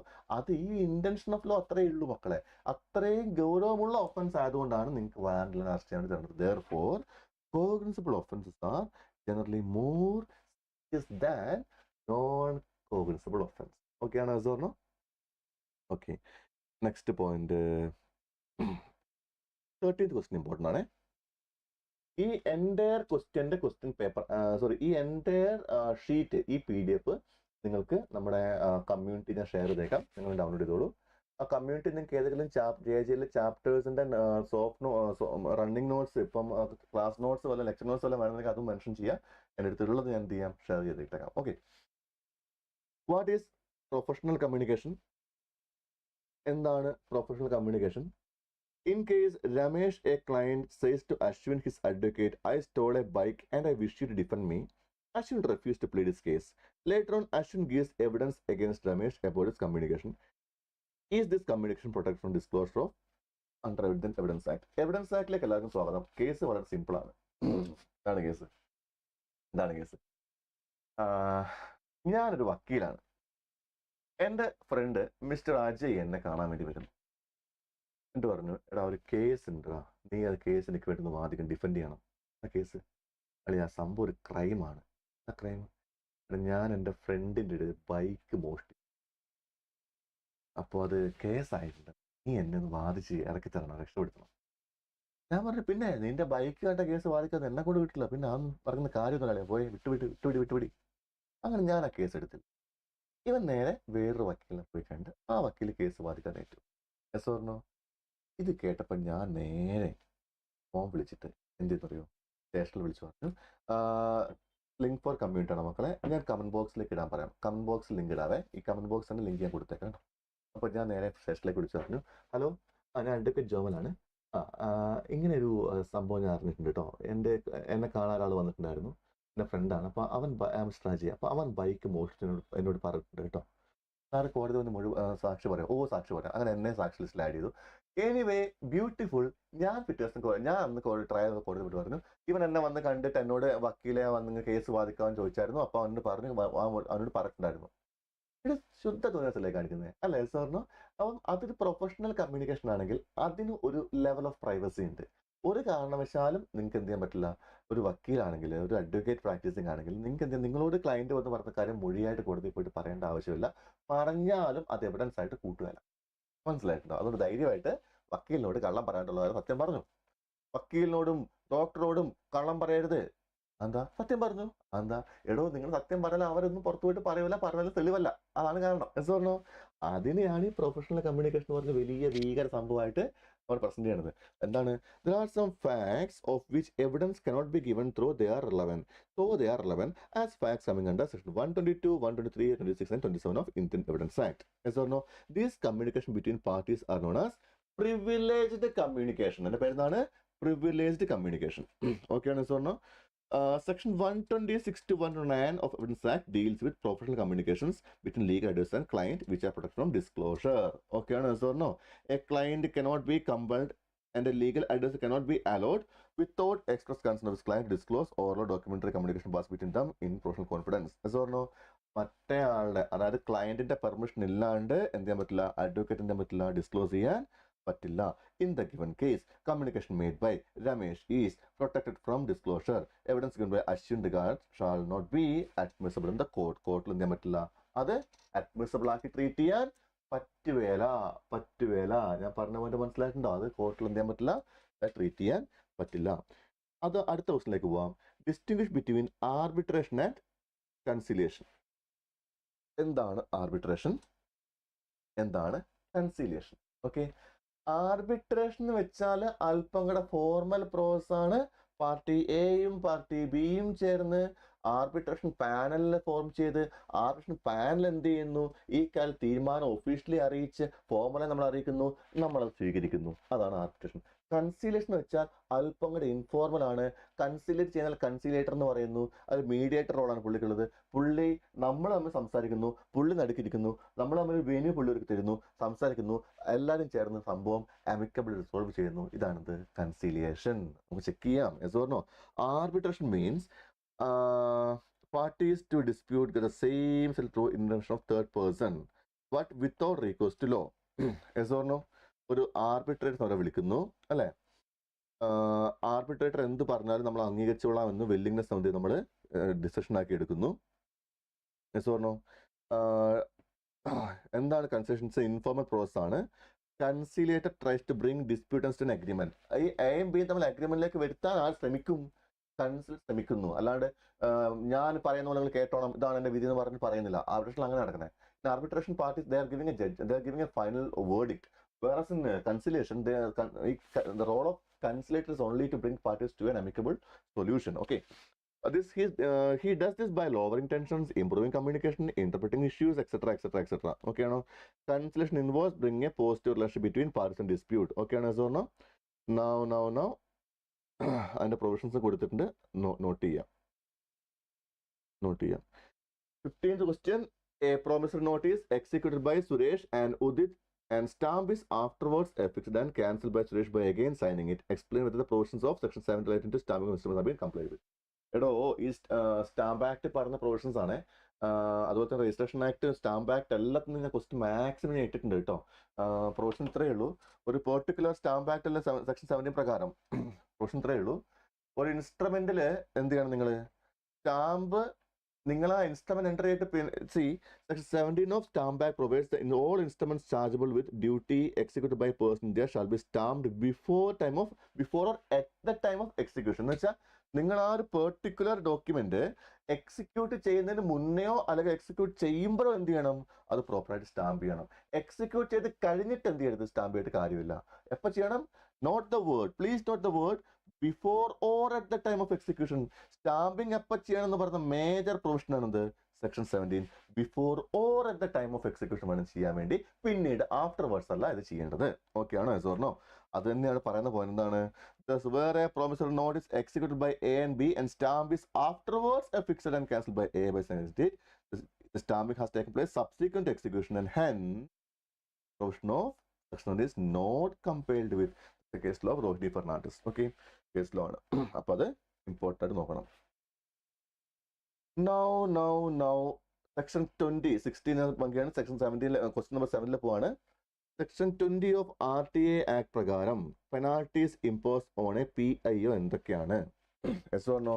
സെക്ഷൻ 20 പ്രകാരം RTA പ്രകാരം ഈ public information officer information provide ചെയ്യാതിരുന്ന ആളെ penalty fine of $250 per day, maximum ₹25,000 for not accepting application, delaying information of reasonable cause, malafidely delaying information, knowingly giving incomplete incorrect misleading information, destroying information request and obstructing furnishing information any manner. ഒന്നുമില്ല, ഞാൻ സംഭവം സിമ്പിളായിട്ട് പറഞ്ഞുതരാം. വിവരാവകാശം എന്ന് കേട്ടിട്ടുണ്ടല്ലോ മക്കളെ നിങ്ങൾ. അപ്പം ബേസിക്കലി ഇപ്പൊ ഇമാജിൻ സർക്കാർ ഫണ്ട് മേടിച്ച് പണി നടത്തുന്ന ഒരു സ്കൂള് എന്ന് വെച്ചാൽ ഒരു ഗവൺമെന്റ് സ്കൂൾ അല്ലെങ്കിൽ ഗവൺമെന്റ് കോളേജ്. ഈ ഗവൺമെന്റ് കോളേജിന് സർക്കാർ ഗ്രാൻഡ് പാസ് ചെയ്തത് നിങ്ങൾ വാർത്ത കേട്ടു. പക്ഷെ ആ ഗ്രാൻഡ് എവിടെയും റിഫ്ലക്ട് ആവുന്നില്ല. ആ കോളേജിലെ ഓഡിറ്റോറിയം പണിയാൻ വേണ്ടി എന്തോ ഗ്രാൻഡ് കിട്ടിയിട്ടുണ്ടായിരുന്നു. പക്ഷെ ഗ്രാൻഡ് ഇപ്പം ഓഡിറ്റോറിയം കാണുന്നില്ല, ഗ്രാൻഡിന്റെ ചെലവും ഒന്നും കാണുന്നുമില്ല. അപ്പൊ നിങ്ങൾ ചോദിക്കുവാണ്, സാർ ഈ ഗ്രാൻഡ് എവിടെ പോയി ചോദിച്ചപ്പോൾ പ്രിൻസിപ്പളിന് ഭയങ്കര പ്രശ്നം. അത് ഗ്രാൻഡ് നിങ്ങൾ അറിയേണ്ട ആവശ്യമില്ല, തേങ്ങ വാങ്ങിയെങ്കിൽ നമ്മൾ RTA കൊടുക്കും. ഗവൺമെന്റ് സ്ഥാപനമാണല്ലോ, RTA കൊടുക്കും. Yes or no? RTA കൊടുക്കുമ്പം ഈ കോളേജിന്റെ പബ്ലിക് ഇൻഫർമേഷൻ ഓഫീസർ എന്ന് പ്രസിദ്ധീകരിക്കുന്ന വ്യക്തി എന്ത് ചെയ്യണം? നമുക്ക് ഇൻഫർമേഷൻ പ്രൊവൈഡ് ചെയ്യാം. PIO shall provide the information to us. അല്ല വേണ്ട, പോസ്റ്റൽ ഡിപ്പാർട്ട്മെന്റിലേക്ക് ഒരു പോസ്റ്റൽ ഡിപ്പാർട്ട്മെന്റ് നമുക്ക് എന്ത് ചെയ്തിട്ടില്ല, ഒരു കൊറിയർ വരുന്നില്ല. അപ്പൊ നമ്മൾ ചോദിക്കുവാണ്, ഈ വരുന്ന കൊറിയേഴ്സ് അക്യുറേറ്റ് ആയിട്ട് ഡെലിവറി ചെയ്യാൻ നിങ്ങളുടെ മെക്കാനിസം എന്താണെന്ന് ചോദിക്കുന്നു. അവർ പ്രോപ്പറായിട്ട് ഡെലിവറി ഞാൻ ക്വസ്റ്റ്യൻ RTA പ്രകാരം കൊടുക്കുമ്പം ആ RTAക്ക് റിപ്ലൈ തന്നേ പറ്റുള്ളൂ. ആര്? PIO, public information officer of that post office. ആ പോസ്റ്റ് ഡിപ്പാർട്ട്മെന്റ് ചെയ്യണം, തരണം. അയാൾ തരുന്നില്ല. അയാൾ എന്തൊക്കെ ചെയ്യേക്കാം? ഒന്നെങ്കിൽ അയാൾ എൻ്റെ അപേക്ഷ തള്ളി, നിങ്ങളുടെ അപേക്ഷ തള്ളി, പ്രശ്നം കഴിഞ്ഞില്ല, ഇനിയിപ്പം തരാൻ സൗകര്യമില്ല അല്ലെ. അല്ലെങ്കിലോ ആ ഇൻഫർമേഷൻ എടുക്കാൻ വേണ്ടി ഞങ്ങൾ ഡൽഹിയിൽ പോയിട്ടുണ്ട്, കിട്ടിയില്ല. ഇനിയിപ്പോൾ ഇൻഫർമേഷൻ ഒരാഴ്ച കഴിഞ്ഞിട്ട് ഇൻഫർമേഷൻ കിട്ടാൻ വീണ്ടും വൈകുന്നു, കാരണം ഡൽഹിയിൽ നിന്ന് ആൾ വന്നില്ല. അങ്ങനെ മനഃപൂർവ്വമായിട്ട് യാതൊരു റീസണബിൾ കാരണമില്ലാണ്ട് അന്യായ ഡിലേ വരുത്തുക എൻ്റെ ക്വയറിക്ക്. അല്ലെങ്കിലോ എന്തെങ്കിലും തെറ്റായിട്ടുള്ള നീ ചോദിച്ചാലേ എന്നാ പിടിച്ചോ ആൻസർ എന്ന് പറഞ്ഞ് തെറ്റെടുത്തരിക എസ് പറഞ്ഞോ. അല്ലെങ്കിലോ ഞാൻ ചോദിച്ച ആ ഇൻഫർമേഷൻ ഡിസ്ട്രോയ് ചെയ്യുക. ഇത്തരത്തിലുള്ള എന്ത് പരിപാടി കാണിച്ചാലും കിട്ടുന്ന പെനാൽറ്റി എന്താണെന്നാണ് സെക്ഷൻ 20 പറയണത്. 250 per day up to ₹25,000. Yes പറഞ്ഞോ. ഇത് പെനാൽറ്റി ഇടുന്ന ഇൻഫർമേഷൻ കമ്മീഷനാണ്. അല്ലെങ്കിൽ അത് സ്റ്റേറ്റ് സെൻട്രൽ ലെവൽ എന്ത് ചെയ്യും? They will impose penalty. അല്ലെങ്കിൽ they can also recommend disciplinary action for law violation of law PAO എന്ന് വേണം ചെയ്യാൻ പറ്റും. ഓക്കെ ആണ് പറഞ്ഞോ. ഇനി 18, 19, 20 ഒക്കെ അല്പം കൂടെ ഈസി ആയിട്ടുള്ള ഒരു പ്രൊവിഷൻസ് ആണ് മക്കളെ. നമുക്കാകെപ്പാടെ ഈ പറയുന്ന JJയിലോട്ട് വരുമ്പോൾ നമുക്ക് കോൺട്രാക്ട് ആക്ട് അല്പം കൂടെ ഒരു ഹെൽപ്ഫുൾ ആണ്. അല്പം സമാധാനം തരുന്ന സാധനമാണ് contract. Mr. X buys a ring from Mr. Y at low price, employing undue influence, and sell the rings to Mr. Z, who purchases good consideration, etc., etc., etc. Can Y recover ring from Z എന്നാണ്. പറഞ്ഞോ simple answer ആണ്. Undue influence ആണ്. Contract voidable at the option of party ആണ്. പറഞ്ഞോ contract voidable ആക്കുന്നവർ എന്ത് ചെയ്യാം? ഈ പാർട്ടിക്ക് എന്ത് ചെയ്യാം? മറ്റേ പാർട്ടിക്ക് വിൽക്കാം. ഗുഡ് ഫെയ്ത്ത് മേടിക്കാൻ എന്ത് കിട്ടും? സമയം കിട്ടും. സോ ക്വസ്റ്റ്യൻ മനസ്സിലായിട്ടുണ്ടോ? ഒന്നുകൂടെ വായിച്ചിരണോ? Mr. X buys a rings to Mr. Y at a low price, employing undue influence, and sell the rings to Mr. Z, who purchase against consideration without knowing of Mr. X undue influence. Can Y recover the ring from Z? സംഭവം simple ആണ്. ശ്രദ്ധിച്ച് കേട്ടോളെ. എൻ്റെ front ആദർശിന്റെ കയ്യിൽ നിന്ന് അദ്ദേഹത്തിന്റെ കയ്യിലുള്ള ഒരു okay എൻ്റെ ഫ്രണ്ടിന്റെ മുകളിൽ എനിക്ക് അണ്ടു ഇൻഫ്ലുവൻസ് എന്റർടൈൻ ചെയ്യാൻ പറ്റുമോ? മേ ബി സിറ്റുവേഷൻ വൈസ് പറ്റുമായിരിക്കാം, ബട്ട് മേ ബി യെസ്. ഞാനിപ്പോൾ ഒരാളെടുത്തുനിന്ന് അണ്ടു ഇൻഫ്ലുവൻസ് വഴി ഒരു റിങ് മേടിച്ചെടുക്കുന്നു. അണ്ടു ഇൻഫ്ലുവൻസ് വഴി എസ് പറഞ്ഞു. ഈ റിങ് മേടിക്കുമ്പം ഇത് അണ്ടു ഇൻഫ്ലുവൻസ് ആയതുകൊണ്ട് തന്നെ ഈ റിങ് ഞാൻ ആരെടുത്ത് മേടിച്ചോ ആ വ്യക്തി, ഇപ്പൊ ലെറ്റ്സ് സേ ആളുടെ ആദർശ് എന്നാണ്, ആദർശിന്റെ അടുത്ത് ഞാൻ റിങ് മേടിച്ചപ്പം ഈ മിസ്റ്റർ ആദർശിന് ഈ കോൺട്രാക്ട് ഇപ്പം വോയിഡബിൾ അല്ലേ? വോയിഡബിൾ ആണ്. അദ്ദേഹം വോയിഡബിൾ വെച്ച് നടത്തുന്നതാണ്. വേണമെങ്കിൽ വേണ്ടാക്കാം, അല്ലെങ്കിൽ വോയിഡാക്കാം. ലെറ്റ് ഹിം തിങ്ക് അല്ലേ പറഞ്ഞു. ഈ ഗ്യാപ്പിൽ ഞാൻ റിങ് എന്ത് ചെയ്തു? ഞാൻ എൻ്റെ ഫ്രണ്ട് നിഖിലിന് ഞാൻ എന്ത് ചെയ്തു? ഈ റിങ് മറച്ചു വിറ്റു. ഈ റിങ് മറച്ചു വിറ്റു. മിസ്റ്റർ നിഖിൽ എൻ്റെ അടുത്ത് നിന്ന് റിങ് വാങ്ങുമ്പോൾ നിഖിലിന് അറിയില്ല കഥ എന്ത്? ഈ റിങ് മിസ്റ്റർ ആദർശ് എന്ന് പറയുന്ന മറ്റൊരു വ്യക്തി എടുത്തുനിന്ന് അണ്ടു ഇൻഫ്ലുവൻസ് വഴി ഞാൻ മേടിച്ചെടുത്താന്ന് പുള്ളിക്കറിയില്ല. മാത്രമല്ല അണ്ടു ഇൻഫ്ലുവൻസ് ആയതുകൊണ്ട് തന്നെ മറ്റേ പുള്ളി ആദർശ് എപ്പോൾ വേണമെങ്കിലും കോൺട്രാക്ട് വേർഡ് ആക്കാനുള്ള ഓപ്ഷൻ പുള്ളി കൊണ്ട് വേർഡ് ആക്കാൻ ചാൻസ് ഉണ്ടെന്ന് അതും നിഖിലിന് അറിയില്ല. പുള്ളി എന്ത് ചെയ്തു? ഞാൻ ചോദിച്ച ക്യാഷ് തന്നിട്ട്, വിച്ച് മീൻസ് കൺസിഡറേഷൻ തന്നിട്ട് ഈ റിങ് ഗുഡ് ഫെയ്ത്ത് മേടിച്ചു. ഗുഡ് ഫെയ്ത്ത് പുള്ളി മേടിച്ചു കഴിഞ്ഞപ്പം ഇതേ വരുന്നു ആദർശ് കോൺട്രാക്ട് വേർഡ് ആക്കുന്നു, എൻ്റെ റിങ് തിരിച്ചാ. ഞാൻ പറഞ്ഞു പോയി, വിറ്റുപോയി. ആർക്ക് വിറ്റുപോയി? മിസ്റ്റർ നിഖിലിന് വിറ്റുപോയി അല്ലേ? പറഞ്ഞോ. ചോദ്യം, ആദർശിന് നിഖിലിന്റെ അടുത്ത് നിന്ന് റിങ് തിരിച്ചു കിട്ടുമോ, അതോ ഈ റിങ് നിഖിലിന് സ്വന്തമാണോ എന്നാണ്. ആദർശ് കോൺട്രാക്ട് വേർഡ് ആക്കുന്നതിനേക്കാളും മുന്നേ അത് വേർഡബിൾ സ്റ്റേറ്റിൽ ഇരിക്കുമ്പോഴാണ് സെയിൽ നടന്നത് എന്ന് മാത്രമല്ല ഈ വാങ്ങിയ വ്യക്തിക്ക് എന്തുണ്ട്? അപ്പം ഗുഡ് ഫെയ്ത്തും ഉണ്ട്. അതുകൊണ്ട് എന്ത് ചെയ്യാം? നിഖിലിനെ ഗുഡ്സ് റീറ്റെയിൻ ചെയ്യാം. എന്ത് കിട്ടില്ല? മിസ്റ്റർ വൈ കനോട്ട്, നമ്മുടെ കേസിൽ പറഞ്ഞാൽ മിസ്റ്റർ വൈ ഓർ നമ്മുടെ example mister Adarsh cannot recover the goods from said എന്നാണ് പോയിന്റ്. മനസ്സിലായിട്ടുണ്ടോ? അണ്ടു ഇൻഫ്ലുവൻസിന്റെ മുകളിൽ റീസെയിൽ കൂടെ വരുന്ന കേസാണ് മക്കളെ, ശ്രദ്ധിക്കണം. വെരി വെരി ഇമ്പോർട്ടൻറ്റ് ക്വസ്റ്റൻ ആണ്. ഓക്കെ ആണോ? പറഞ്ഞോ. 19th ക്വസ്റ്റിലേക്ക് പോവാം. Ram sells 200 bales of clothes to Shyam and send 100 bales by lorry and 100 bales by railway. Shyam receives delivery of 100 bales by lorry, but before he receives the delivery of bales by railway, he becomes bankrupt. Ram, being still unpaid, stopped the goods in transit. The official receiver on Shyam's insolvency claimed the goods. Describe the provisions under Sale of Goods Act. Sale of Goods Act. എന്താണ് point? ഈ നമ്മുടെ sale of goods ആക്ടില് stoppage in transit എന്നൊരു area ഉണ്ടല്ലോ. അതായത് basically ഈ റാം ശ്യാമിന് 200 കെട്ട് cloth വിറ്റു, 200 ബെയിൽസ് ഓഫ് ക്ലോത്ത് വിറ്റു. അതിൽ 100 ലോറിക്കും 100 ട്രെയിനും കൊടുത്തു വിട്ടു. ലോറി കൊടുത്തു വിട്ട 100 ബെയില് ഇയാളുടെ അടുത്ത് കിട്ടി. കിട്ടി? ശ്യാമിൻ്റെ അടുത്ത് കിട്ടി. ട്രെയിനിൽ കൊടുത്തു വിട്ടത് ഇതുവരെ എത്തിയിട്ടില്ല. അതിങ്ങനെ എത്താൻ പോകുന്നേ ഉള്ളൂ. ട്രെയിനിൽ 100 എത്താൻ പോകുന്നേ ഉള്ളൂ. ആ സമയത്ത് ഉണ്ടായി ഈ ശ്യാം ഇൻസോൾവെന്റ് ആയി. അപ്പം ഈ റാമിന് ഈ സ്റ്റോപ്പേജ് ഇൻ ട്രാൻസിറ്റ് നടത്താൻ പറ്റുമോ ഇല്ലയോ എന്നാണ് ചോദ്യം. ഉത്തരം എത്തിക്കഴിഞ്ഞു പോയ ലോറിയിലെ ഗുഡ്സ് നമ്മളൊന്നും ചെയ്യാൻ പറ്റില്ല, കാരണം അതിന്റെ പൊസിഷൻ കിട്ടിക്കഴിഞ്ഞില്ലേ. പക്ഷേ ട്രാൻസിറ്റിലിരിക്കുന്ന ഗുഡ്സ് എന്തില്ല, അത് റെയിൽവേയിൽ കൊടുത്ത ഗുഡ്സ് ഇപ്പോഴും ട്രാൻസിറ്റിലാണ്. ട്രാൻസിറ്റിലിരിക്കാൻ എന്ത് ചെയ്യാം, അതിന്റെ മുകളിൽ എന്ത് ചെയ്യാം, സ്റ്റോപ്പ് ആൻഡ് ട്രാൻസിറ്റ് എൻഫോഴ്സ് ചെയ്യാം. അപ്പോൾ അതാണ് എൻ്റെ point. Section 50 of goods act വെച്ച് ആൻസർ ചെയ്യണം. 51 ചൂസ് ചെയ്യാം.